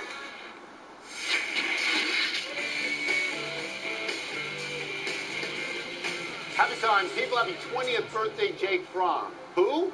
How soon they forget. Fromm was the freshman quarterback last year at Georgia. Was one long tour pass away from winning the national championship game. As a true freshman, Fromm had 24 touchdown passes, only 7 interceptions. Completed 62% of his passes for 2,615 yards. And he's a major reason why Georgia is a top 5 team going into this season. In other words, you don't have him being beaten out by Justin Fields. Some big recruit with a big arm who could probably start for like, I don't know, 80 out of 90 schools. I don't even have him being beaten out by Elysian Fields. So no, I don't. Okay. Happy anniversary, Sam Bradford. On this day 8 years ago, the Rams signed you to a rookie contract record 6 years, $78 million deal, including $50 million guaranteed. That was when Bradford was the #1 overall pick. Now, because of many injuries and the sense that he might be unavailable, Bradford is on his 4th team. He's penciled in as a starter for your Arizona Cardinals, Mike, but there's already a lot of talk about how good Josh Rosen looks. You know who goes in #1 on the depth chart there? You go to Larry Fitzgerald and say, who lays it in there better? And who does he say? I don't know. I haven't asked. He was very complimentary of Josh Rosen in the clip that I saw. Happy trails to this extra base hit for Bobby Wilson. The Twins catcher surely thought he had at least a double on this hit. But Jackie Bradley Jr., who's chasing his first Gold Glove, dove, caught the ball, rolled into the wall, holding on. Well, there are a lot of great catches out there this year and every year. Yeah. So far, is this your catch of the year? I don't know, Tony. I've seen a lot of catches. That's a great one. I think he, more importantly, is the guy. Like Ken Griffey Jr. to me is the greatest defensive outfielder I ever saw. Jackie Bradley Jr. is in that conversation. It's catch after catch after catch. Willie I know. Mays? Mays is greatest. I wasn't born yet. Stop! You're Willie an old Mays. man. No errors You're today. an old man. Let's go to the big finish. Rick Pitino plans to, quote, lay all his cards on the table, unquote, in a new memoir out in September. Are you intrigued? Like you, I love talking and listening to Rick Pitino. But I don't need a biography. I don't know. Dustin Johnson won the Canadian Open. That's a big deal, right? It's a nice 4 days, but you got to win majors at his level as the number one guy. Rookie catcher Francisco Garcia had 10 RBI in his first 2 games of the Angels. Sign of things to come? Tony, he's been in the minors forever. He's just gotten called the first time that thing happened. I hope so. He's like 28 years old. Hugh Jackson says Baker Mayfield, your boy is exceeding expectations. Your thoughts? Might win as many as 3 this year in a big upset. Last one, Phillies and Red Sox tonight. Who's that game more important to? The Phillies. I mean, they're locked into something with Atlanta, and I think you're national.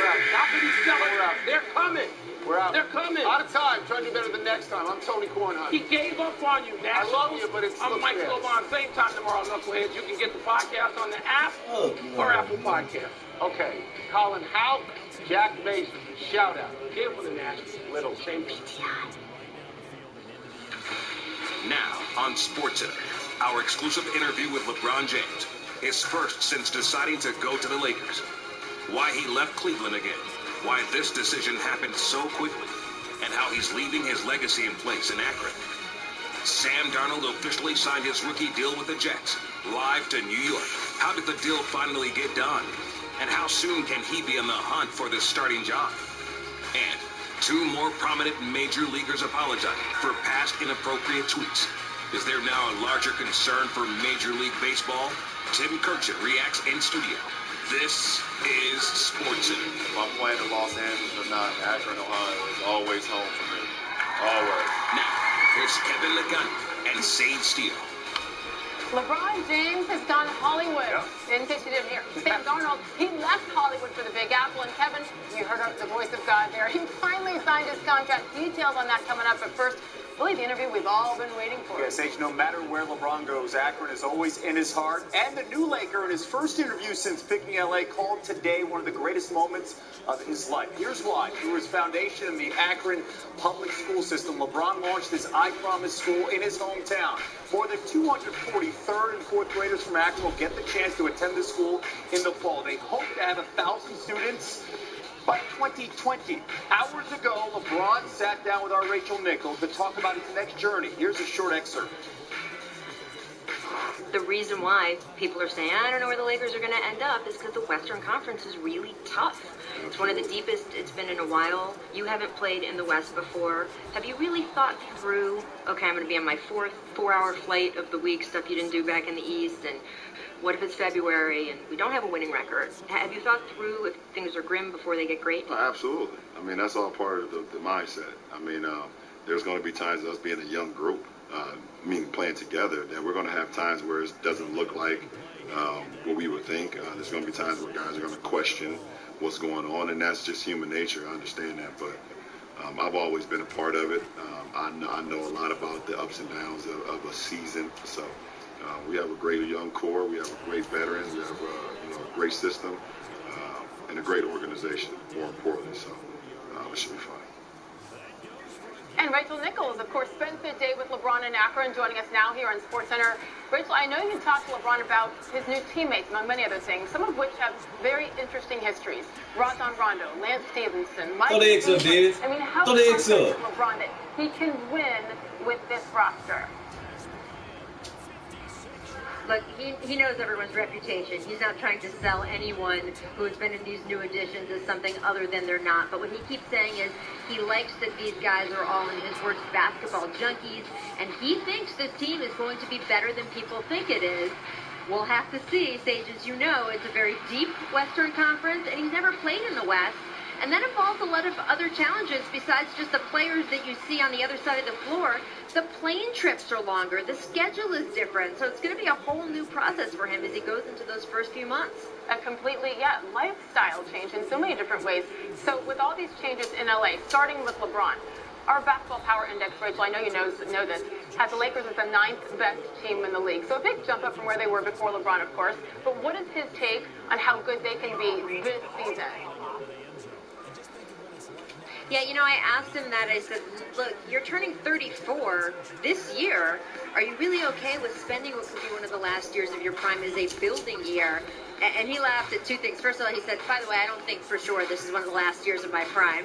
He said, I proved everyone wrong on everything else. Why can't I prove everyone wrong on this? So I thought that was pretty funny. But he said, yeah, absolutely. He said, look, when I went to Miami, everybody thought, oh, he's building a super team.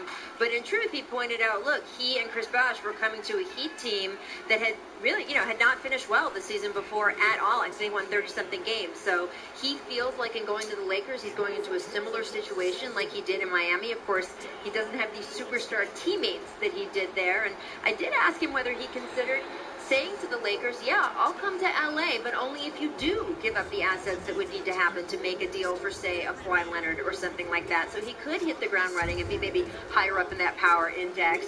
And he said, look, I like the young core here. He said, again, I think we're going to be better than people think. I'm with Magic Johnson and Ron Pelinka of not trading any of those young assets away right now.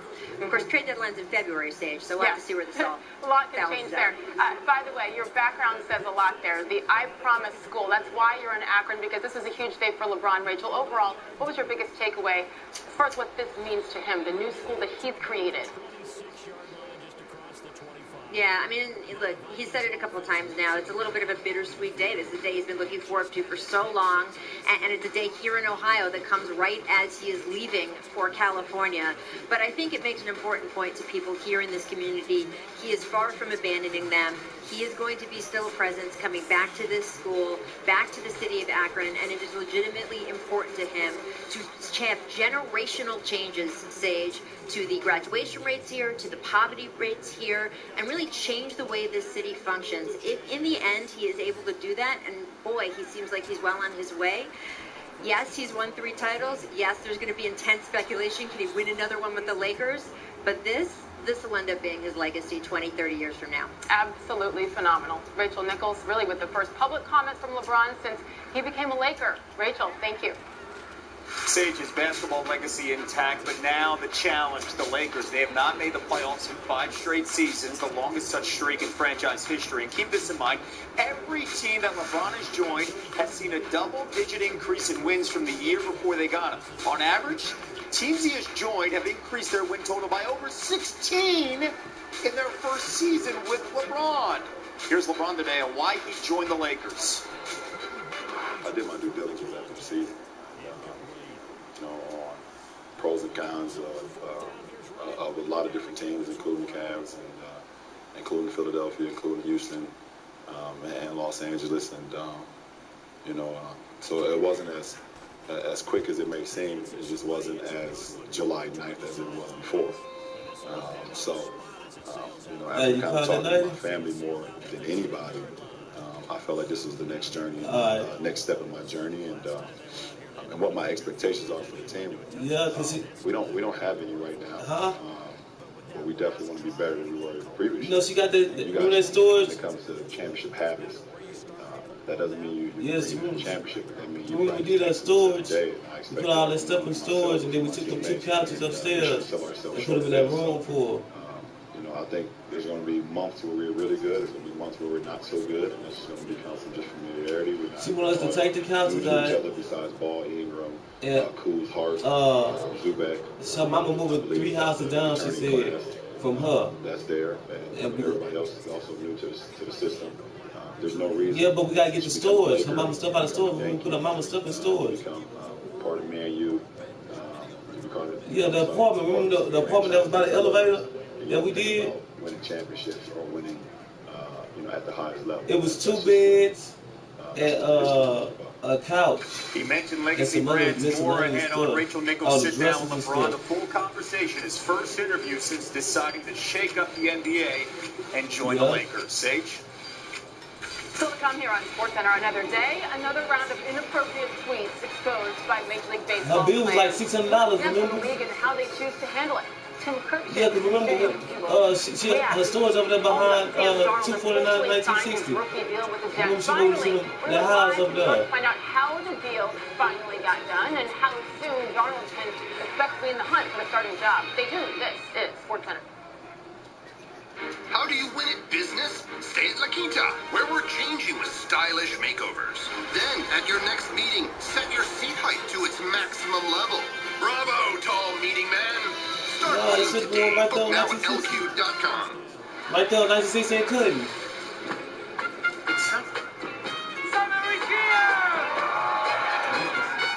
She stayed right there, right behind the Fiesta, remember? This summer can from Corona. Fiesta on 1960 and 249.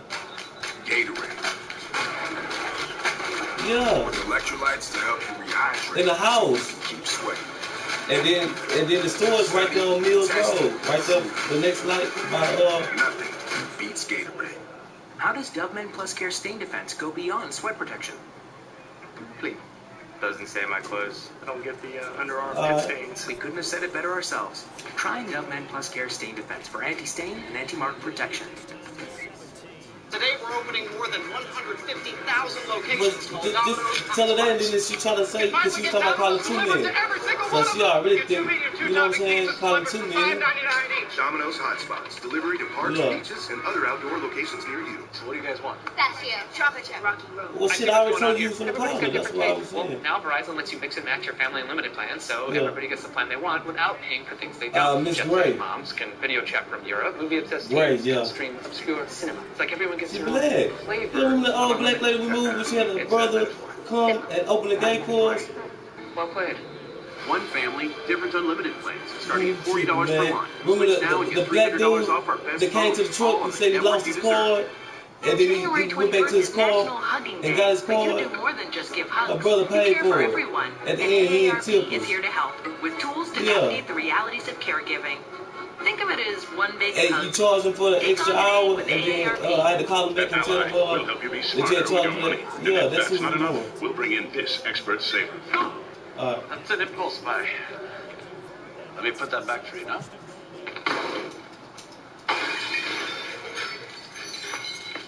When you buy a used car, you should feel confident. That's why CarMax has over 40,000 cars to choose from nationwide, with prices clearly marked, the same online as they are in the stores.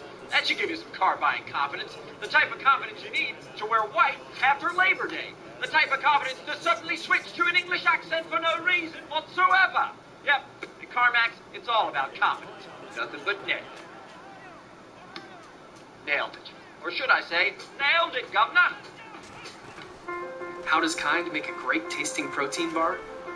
We crack some nuts, add rich dark chocolate, spread crunchy peanut butter, and pack in 12 grams of protein and 4 awesome flavors. Kind protein from real food. Fruits and veggies are essential to your health, but it's tough to get enough of their nutrients. New One A Day with Nature's Medley is the only complete multivitamin with antioxidants from one total serving of fruits and veggies. Try New One A Day with Nature's Medley.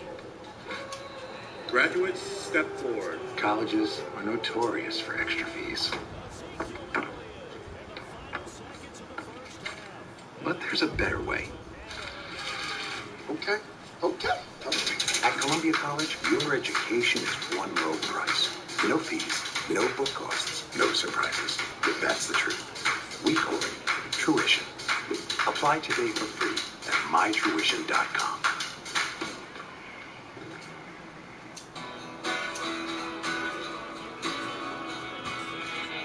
Promote what makes your business great with Vistaprint.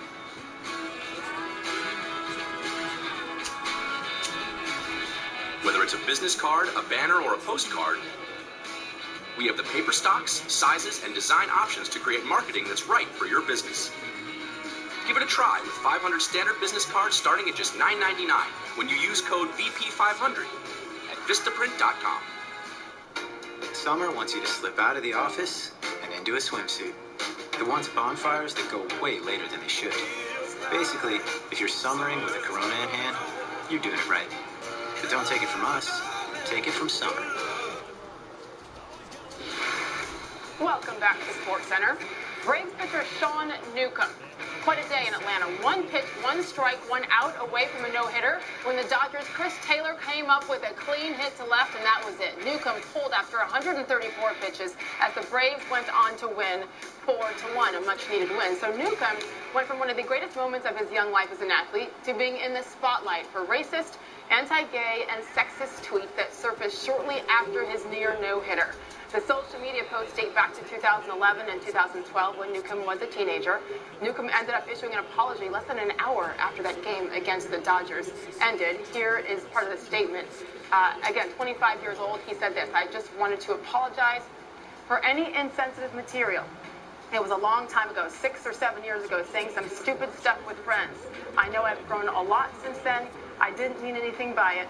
It was just something stupid I did a long time ago, and I didn't mean anything by it, for sure," end quote.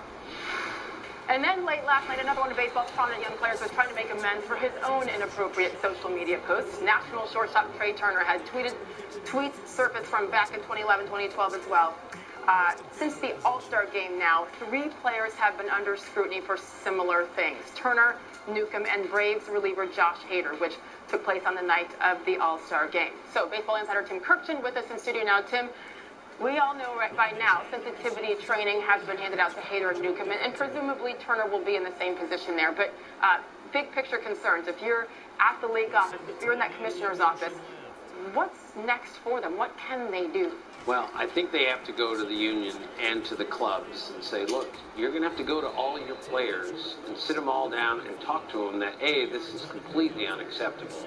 This is completely stupid, whether it was said 10 years ago or 20 years ago, and everybody had better clean up whatever Twitter feeds they have out there and get this off the books, because this is a major problem that baseball is facing now. 3 really good young players in the last couple weeks, and this is where now teams are going to have to get their social media people more involved and say, we got to go talk to the players every day so this doesn't happen anymore. Easier said than done, of course. Everybody's human. And also, stay off that damn triangle button, nigga. The agents, and when some of these guys bring these kids on, isn't that one of the first things? You hire an intern to go back and scrape things clean. I mean, it's not excusing what they did, but I'm surprised that it keeps happening. Right, and John Lester of the Cubs came out and said, what are you guys doing? How can you act like this? You've got to scrape all of this clean so this does not come back and get you. Because, Sage, it's going to come back and get you in the world that we live in now. Absolutely. This is 2018. Whatever you did, it's going to come back and find you, and our players need to be more sophisticated about that. And when John Lester, a deeply respected player, says something like that, people should listen. Yes, go back, fix your accounts, but more importantly, maybe you just don't tweet it in the first place. I don't know. That's crazy obvious, of course. Sure. Okay, let's talk about a trade that also creates some sensitivity here, Tim, and it's the World Series champion Astros acquiring reliever Roberto Osuna. The trade with the Blue Jays. Of note here, Osuna, though, coming back from a suspension himself, providing baseball's policy on domestic violence. He still has charges against him. Can you give us your take on this whole situation? Well, I'm a little confused by this, and I'm a little uncomfortable with this also. Look, the Astros needed a closer, and they acquired a young closer who has great stuff. But that is only part of the story here. Now they're going to have to sell everyone in Houston on how they can go acquire someone who's serving a 75-game suspension, and it's still, as you said, not complete.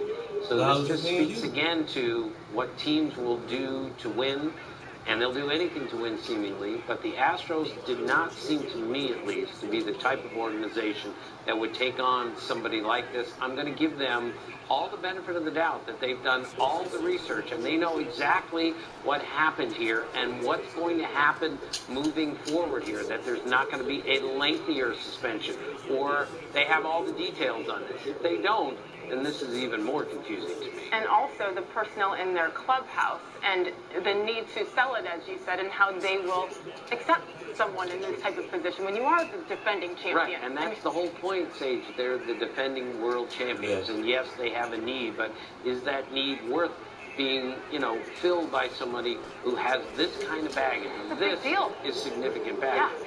So we're about 21 and a half hours away, if my math is correct, from the deadline tomorrow, 4 o'clock Eastern time.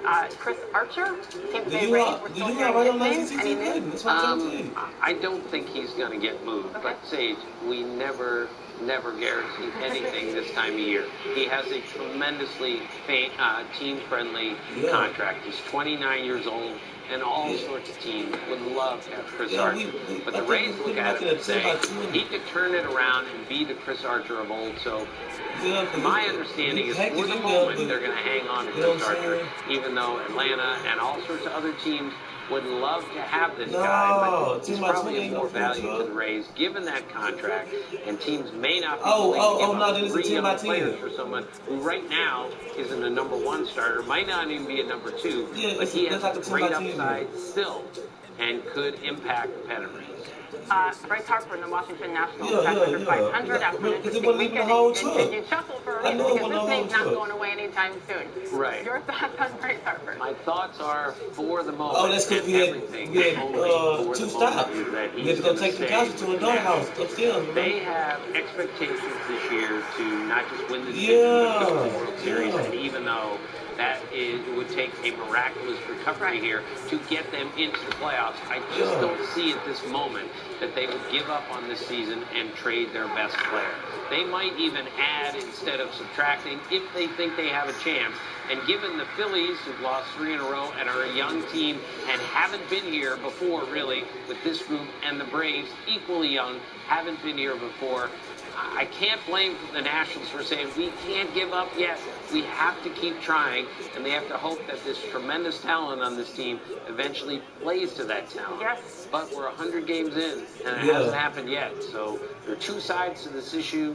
My guess is for the moment, Harper's going to stay where he is. And with the business side of what this is, with free agency looming, you understand as well why they say, hey, we better get this while we can. Right. I completely understand both sides of this, which is why I can't wait for 4 o'clock tomorrow. So at least we can have some sort of closure on this. You're welcome. Here's Did you get my text still when you got your check? You've got this. It's in my head, believe me. Thank you. Hang in there for the next 21 and a half hours. Okay, oh, she gonna give you my check still? With 4 of the top teams in baseball, the Phillies, you just heard Tim talk about them, against the Red Sox. It's a 2-game set at Fenway, 7 Eastern, then the Brewers and the Dodgers at Chavez Ravine. Both games, as always, on the ESPN app. I'm gonna go up there tomorrow probably. If it's possible to be a 5-win team that exceeded expectations, the Jets are in. The Jets extending the contract of head coach Todd Bowles. It's good to see when you've got a solid head coach to give him multiple years to lay his plan. Despite the fact that I told niggas, I said, man, you got niggas who stole from you and came back. Niggas who caught on camera stealing from you and came back. I said, man, what kind of shit is that? I'd have been up there every motherfucking day. And you gonna tell me I quit. Man, what kind of shit is that, Mr. Rogers? He ain't had nothing to say. Talking about, who told you that? I said, yo, somebody told you. Derek stole your water pressure. He back up there. Michael stole your dollars and stuff. He back up there. They got their what kind of shit is that? that? Jets fans can breathe a sigh of relief because there's Sam Darnold after missing I don't want to talk about you, but I'm around my family. Officially agreeing to a 4-year deal, fully guaranteed contract, just over $30 million, with a $20 million signing bonus. The holdup is based on the language and parts of the deal. So Darnold is in camp, just one of the 256 players drafted this spring, has yet to sign. Like Darnold, it's down to language for 8th overall pick Roquan Smith and the Bears. Chicago reporting to camp almost 2 weeks ago. More negotiations with this rookie ahead on SportsCenter. Coming up in the next half hour, more live coverage surrounding LeBron James's first interview since joining the Lakers. What stood out the most about his choice to join the Lakers? Plus, there's one NFL rookie first-round pick still unsigned. The latest surrounding the contract dispute between the Bears and Roquan Smith, and how the NFL's new blue helmet rule has an effect. And on the eve of baseball's trade deadline, 2 teams headed towards the playoffs. What's at stake for the Red Sox and Phillies tonight? Stay tuned. SportsCenter continues next. Cheesy grooves, deep flavor, deep crunch. It has grooves like deep valleys of flavor. The grooviest cheese mountain ranges. It's crunchy like a Yeah. crepe. It's a cavern of crunch. That was just because I just started off good that one day. Cheese waterfall. Cheesy grooves, cheese it like never before. Roll call, everyone. Future paleontologist. That's what I'm saying. And I got eyes. It become a 3-hour job. Rainbow unicorn trainer. Here. At Amazon, we have everything for back to school. At Papa John's, we like to say, better sausage, better beef, better bacon, better julienne cut Canadian bacon, better pepperoni, better ingredients, better pizza. Papa John's. For a limited time, get a medium meat pizza or a new barbecue meat pizza for $6.99 each. At IKEA, we believe your perfect student deserves the perfect room for the perfect price. And At the warehouse? avoid. You never told your dad and me about any. Wait, what's going on now? Move the flag. Looking good. At Booking.com, we can't guarantee you'll be good at that water jet thingy, but we can guarantee the best price on this hotel or any accommodation from home to yours. Booking.com. Booking.yeah. At Safe Light Auto Glass, we really pride ourselves in making it easy for you to get your windshield fixed. Turn in your science papers. This teacher always puts her students first. I did mine. You did? Oh, I can't wait to read it. So when she had auto glass damage, she chose Safe Light. With Safe Light, she could see exactly when we'd be there. So what they grabbing with? Saving her time. A pad? So she can save the science project.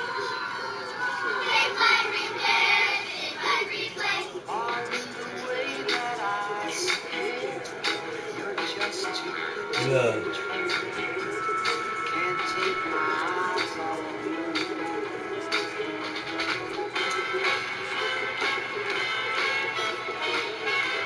Oh yeah. What's some of that? You going that time again?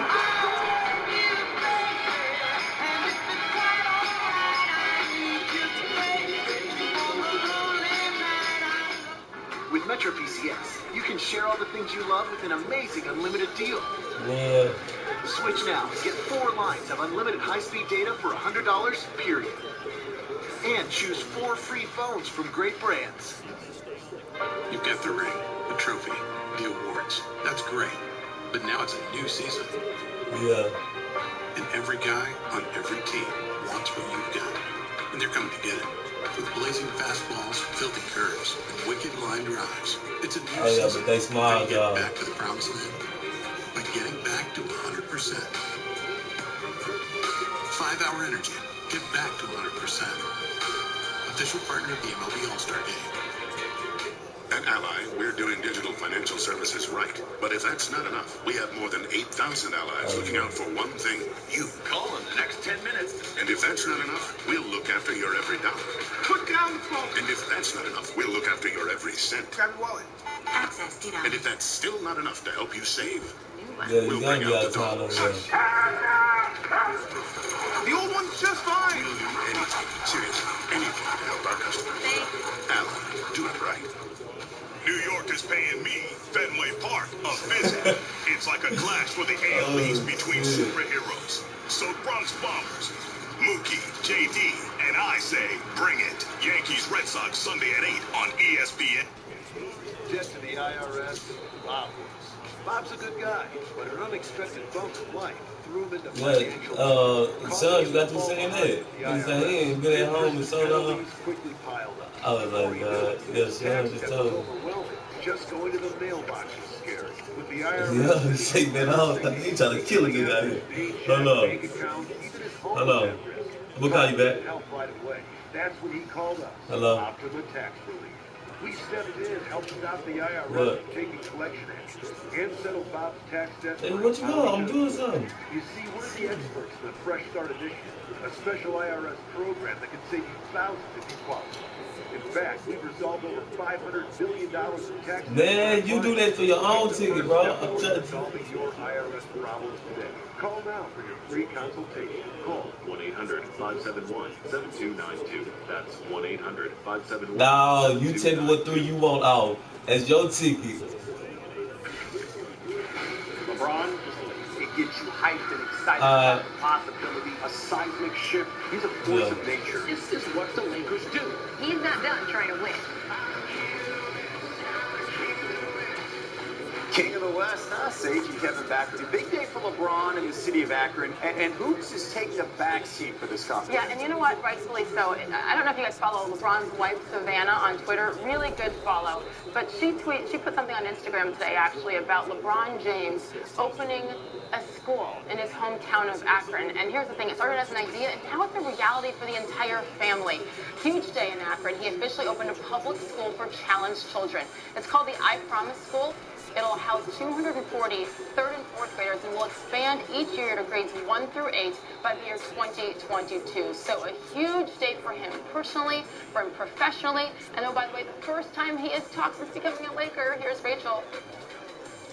So someone in the hallway was just saying that this is your this is your first interview since you joined the Lakers. And I have to be honest, it caught my ear. Lakers forward LeBron James still sounds... what do you think when you hear that? No, it still sounds kind of weird, but it's definitely, it feels good. It feels good, and I'm looking forward to it. How hard was your decision to leave? Because we're sitting here in this school that I know, you're opening this in Akron, Ohio. It means so much to you.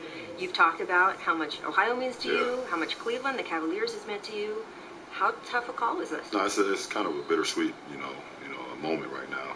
Sitting here, in my school that I'm opening, around these kids, around this community, and then at the same time, making the switch to the other coast, being a part of, the Lakers now. So it's tough, to leave the first time I left. When I left Miami, leaving Cleveland once again, definitely tough, but, it's a decision that, is best for me and my family, and we're all, I think both sides feel great and appreciative of the moments and the time that we had spent together. All right, so we're sitting here in this school. This is a co-production between your foundation and the Akron Public School District. Public school for at-risk kids. Yes. You're a guy who has won 3 NBA titles, 4 MVPs, and yet you will tell anyone who listens that opening the school today is one of the greatest moments, greater than any of those. And I got tape of you in Game 7 of the NBA Finals, so do you mean it? I do mean it. I can sit here and be a loss of words, which I am now. Just, it's my first time here, walking these hallways and seeing, when I was driving here, just the streets that I walked, the stores, and some of the stores are still up when I was growing up. It's a moment that I'll never forget, and hopefully, the kids, starting with the 240 kids that we have going in here right now, starting today, we'll never forget it either. So much of the features of these schools were built around your experience and what you would have wanted or you would have needed when you were that age. So tell me what it was like to be one of those kids. What did you walk around thinking was possible for you, was not possible for you? You didn't know what was possible for you because you kind of always paid attention to the statistics, and and growing up in the inner city, the numbers are always stacked up against you, so you didn't really know what was possible.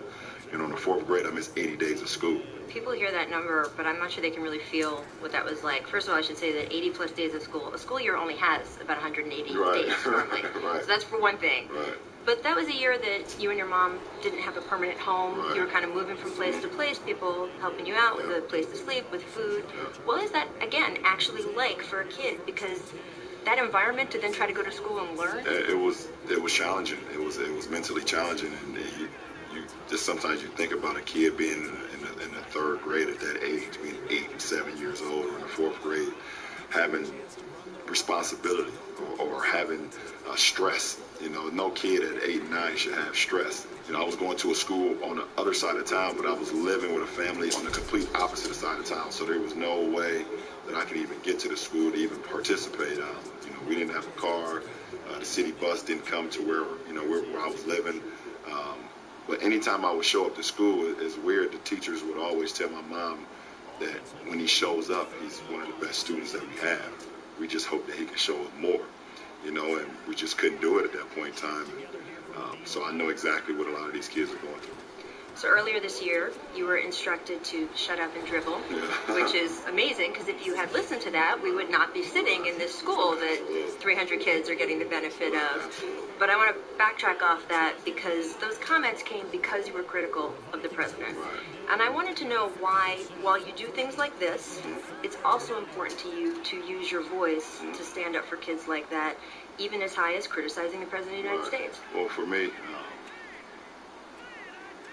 I have a voice, I have a platform, and I have so many kids and not only kids, but also adults and everybody that kind of look for guidance and look for someone to kind of lead them in a time where they feel like their voice isn't powerful. And when you see something that's unjust, or you see something that's wrong, or you see something that's trying to divide us as a race or as a country, then I feel like my voice can be heard and can speak volumes. And especially coming from a point of sports. You know, I live in sports, and for someone or a body of parties to try to divide us by using our platform of sport, sport has given me everything that I can ever ask for. I couldn't let that happen. Can we expect you to be active going up to the next election like you were in the last one? I'm here. I already got my suit, right? My glasses, right? So. Can I ask you about your other job? Let's go! Should we get to that a little bit? Because, you know, you've made a huge change. And you have talked about how the weight and idea of helping this historic Lakers franchise that you looked up to big names like the Lakers and the Cowboys and the Yankees and stuff as a kid, bringing that franchise back to championship level is this exciting goal for you. I want to know why you picked that over going to a team that was closer to winning a championship now. Because those are two different things. No, absolutely. And I definitely thought long and hard about the possibilities of lining up alongside Ben and Embiid, or line up beside Harden and Chris.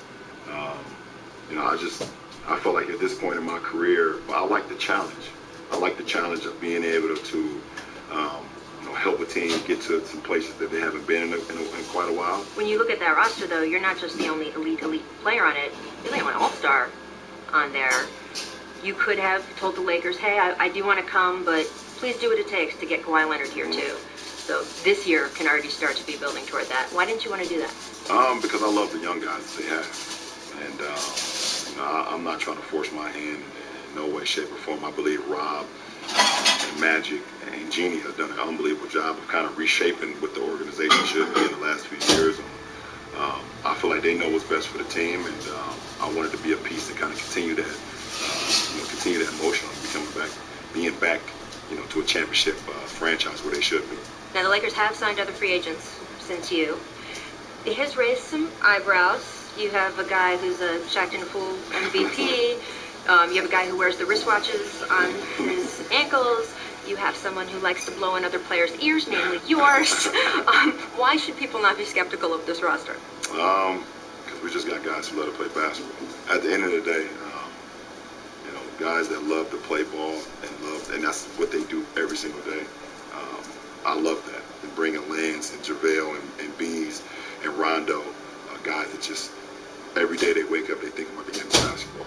We look forward to all the challenges, and I mean, eyebrows is always going to get raised when my name is involved anyway, so it shouldn't even be a surprise. And you've made a long-term commitment to these guys, 4-year contract. How confident are you that sometime in this 4 years, you will be in the finals again? You could win another championship? That's the goal. That's not my question. I mean, listen, I plan and I train and I set my mind every single day to play for championship. And Magic and Jeannie and Rob, and they believe the same thing, and that's what their goal is too. So when you're around people who have the same goal in mind, then you can live with the results. LeBron James with our Rachel Nichols. In the meantime, Bronny Jr., the 13-year-old son of LeBron, watch this. That's the first time he dunked in public, and his dad tweeted about it. Yeah, it happened during warm-ups and Bigfoot Hoops Las Vegas Classic. The alley-oop pass himself and the slam home. This is during the layup line drill. Of course. Just not fair. Here's what's happening on SportsCenter right now. Carmelo Anthony has finalized the contract buyout with the Hawks after he was traded to Atlanta by Oklahoma City. Anthony will receive his full salary of close to $28 million next season. He's expected to sign with the Rockets once he clears waivers at 5 p.m. Eastern on Wednesday. Dwayne Wade's decision on whether he'll play a 16th season and where is still pending. Wade closed out last season with the Heat. When asked for an update on whether he will continue playing in the league or overseas or retire, he said time will tell. And time's telling here for Jerome McGinley.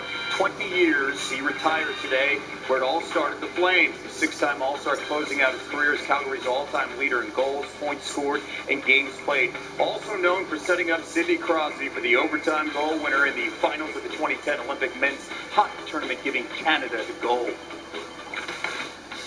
Coming up on SportsCenter, why the NFL's new helmet rule has created even more confusion than before, and why it may not affect how defensive players play the game. We'll talk about it with John Fox.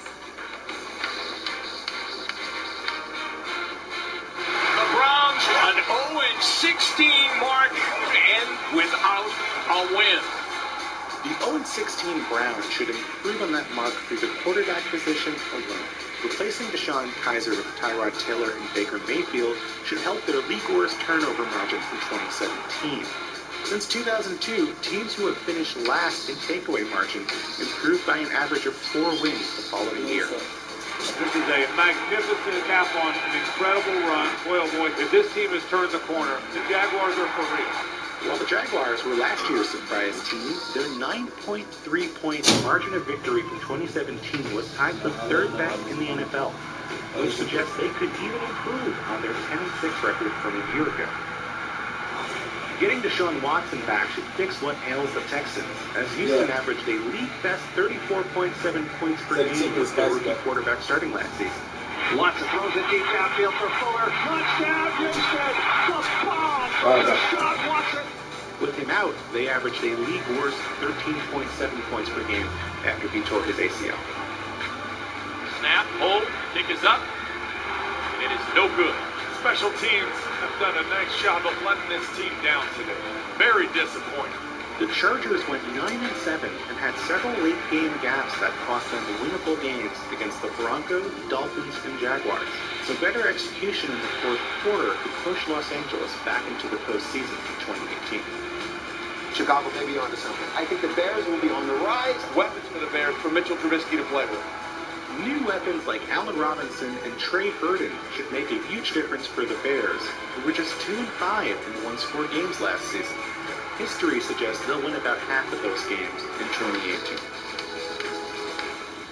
Bill Barnwell and his team's on the rise. NFL reporter Dan Graziano with one of the teams on the rise that Bill just mentioned, the Chargers. As Dan's at training camp in Southern California. And Dan, the Chargers haven't made the playoffs since 2013, but every single year, they're a team that always brings a preseason buzz.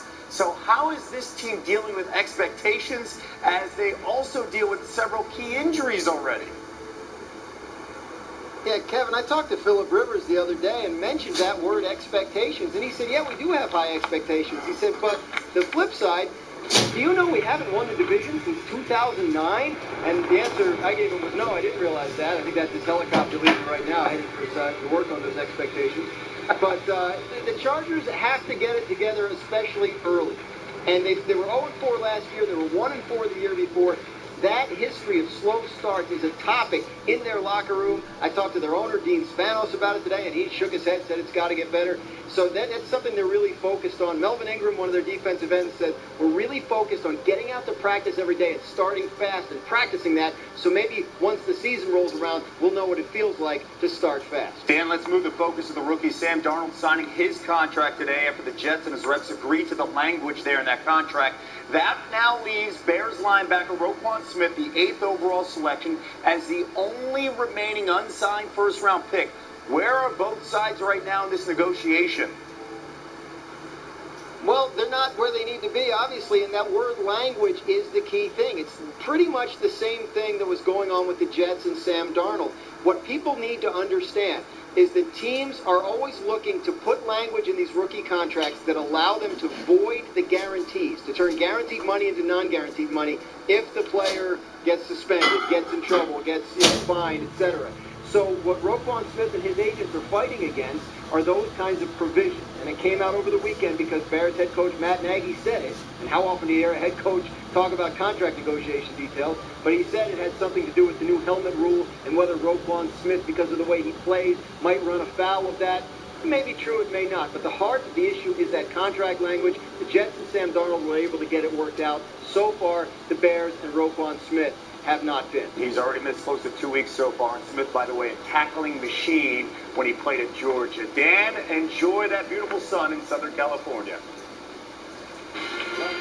Hey, Kevin, your Phillies are another hands full tonight. Yes, they are. Out at Fenway, J.D. Martinez leads the leaders, 32 home runs, 89 RBI, third with an average of 326. The last Red Sox player to win the Triple Crown.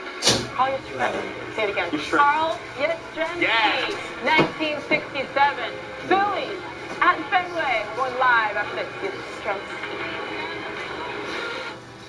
You could let a wall like that intimidate you, or discover the welcoming bourbon in front of you. It's your call.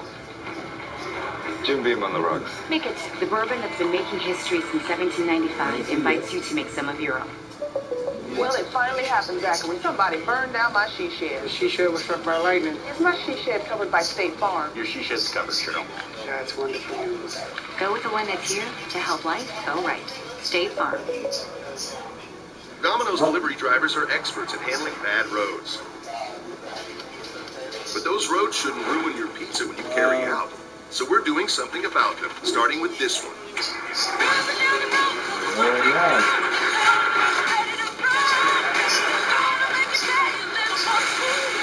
If your drive home is rough on pizza, tell us at pavingforpizza.com so we can fix roads across the country. Then carry out large 3-topping pizzas for $7.99 each. What's the strongman? It's a pea protein gluten-free pate. It's a burrito filled with plants pretending to be meat. Here we see the artist making an attempt to bare his soul. It's just a great guy. There are multiples on the table. One is cash, 3 are FHA, 1 is VA. So what can you do? She's saying a whole lot of people want to buy this house. But you got this. Rocket Mortgage by Quicken Loans makes the complex simple. Understand the details and get approved in as few as 8 minutes by America's largest mortgage lender.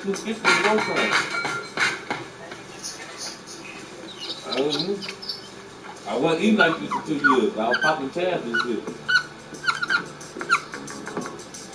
And smoking. Mayday! Hello? Sir, I'm gonna need you to calm down. Reach under your seat. What?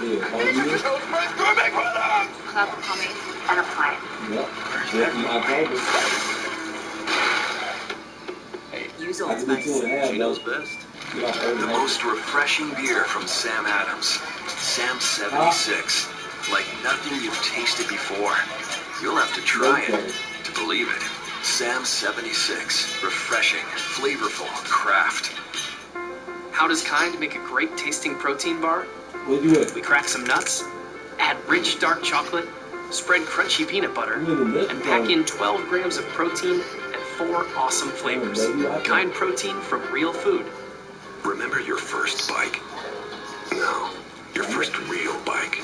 So can you imagine the feeling you'll get from your first real truck? The GMC's here.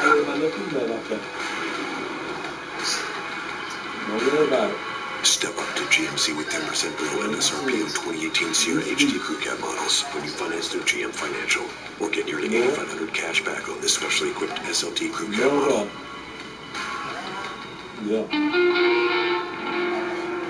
We're proud to reveal that Jim Beam Black has been awarded the world's highest rated bourbon. Their words, not ours. Make history. I used to work with that AJ. You know, the actual female.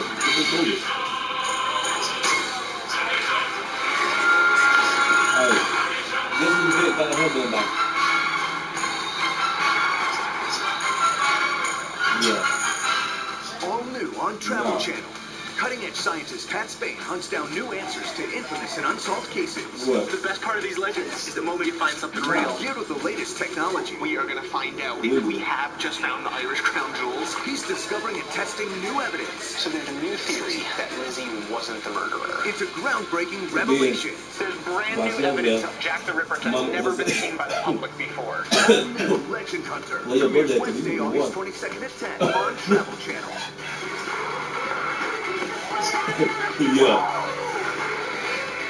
You know, tell my mama. How you know that's a simple you be saying that?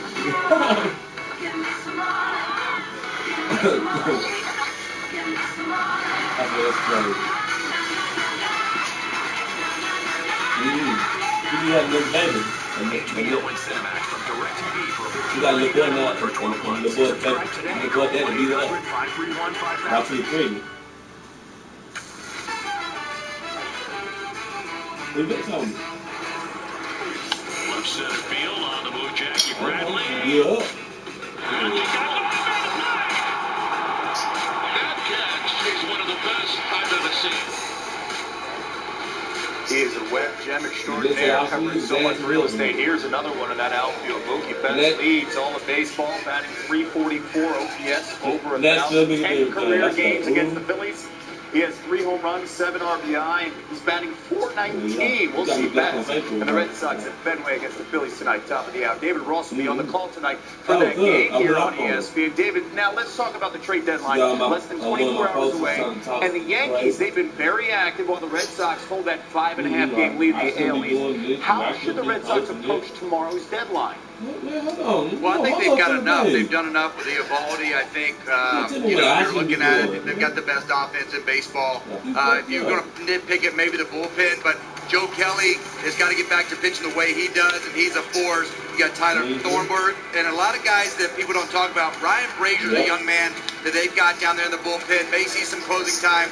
Closed a lot for them in spring training. A nice young arm that throws hard that Alex Corretores, they're really excited about.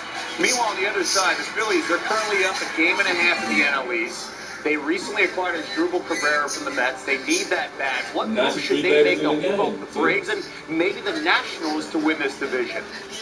You know what? They've got a team that's 19 games better than they were last year. They're already in a position that they've been rebuilding, and they've kind of hit their stride. They've got maybe a couple of weak links in the lineup, but these guys are still developing. I wouldn't give up that much if it were me and kind of get off track of their process. Maybe if they can add a veteran bat, maybe a guy like Adam Jones, maybe a guy that's going to come off the bench that's got some veteran presence. That may be the only move I would make. I wouldn't stray too far and sell the farm for a bat. Well, Rhys Hoskins has been fantastic carrying his team offensively with that power since the home run derby. David Ross on the call tonight.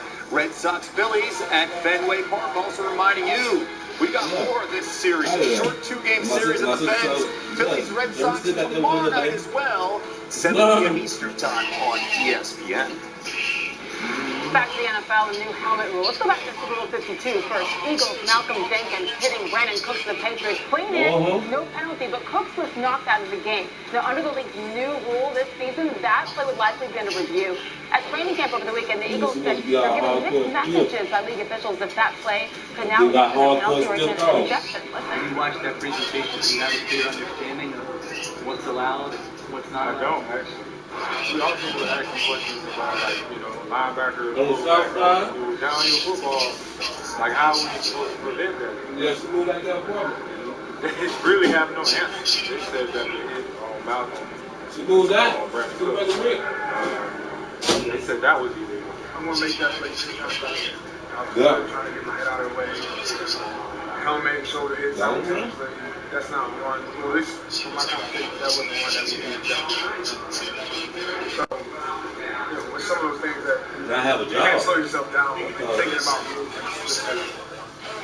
This is such a fine line. Football is football, but here is what we know right now, this new rule. It's a foul. The player lowers his head to initiate contact with his helmet against an opponent. You spend your money to go to California, you come back, you got a boot on your door. Defense, which it usually is, it would result in an automatic first down. In some cases, the player may be disqualified. Here is more reaction now from around training camp. Eliminating football is real football, but it is what it is. They want us to just hit with our shoulders and I guess not hit a guy when he jumps. So I guess we just got to aim for the knees. It's just now going to be easier for the refs to throw up another flag for something that, I think a player in that split second moment. Me as a coach, I've never had a talk. And I mean, it's really helpful to better unlock. Yeah, I ain't gonna change you. You ain't got no appointment. How we gonna chill? Most important for this is that, the players are safe. Former NFL coach and ESPN analyst John Fox joins me now, and coach from college to NFL. You ain't got a call. Coaching football for 40 years. I'm not trying to age you. I'm just saying through the I guess when I paid him in our home or something. Rules changes that you have witnessed. So now we got some confusion with this new helmet rule. What do you tell your players if you're dealing with this today as a head coach? You're talking about papers like $900 It's very similar to a few years back when we had the defenseless receiver rules.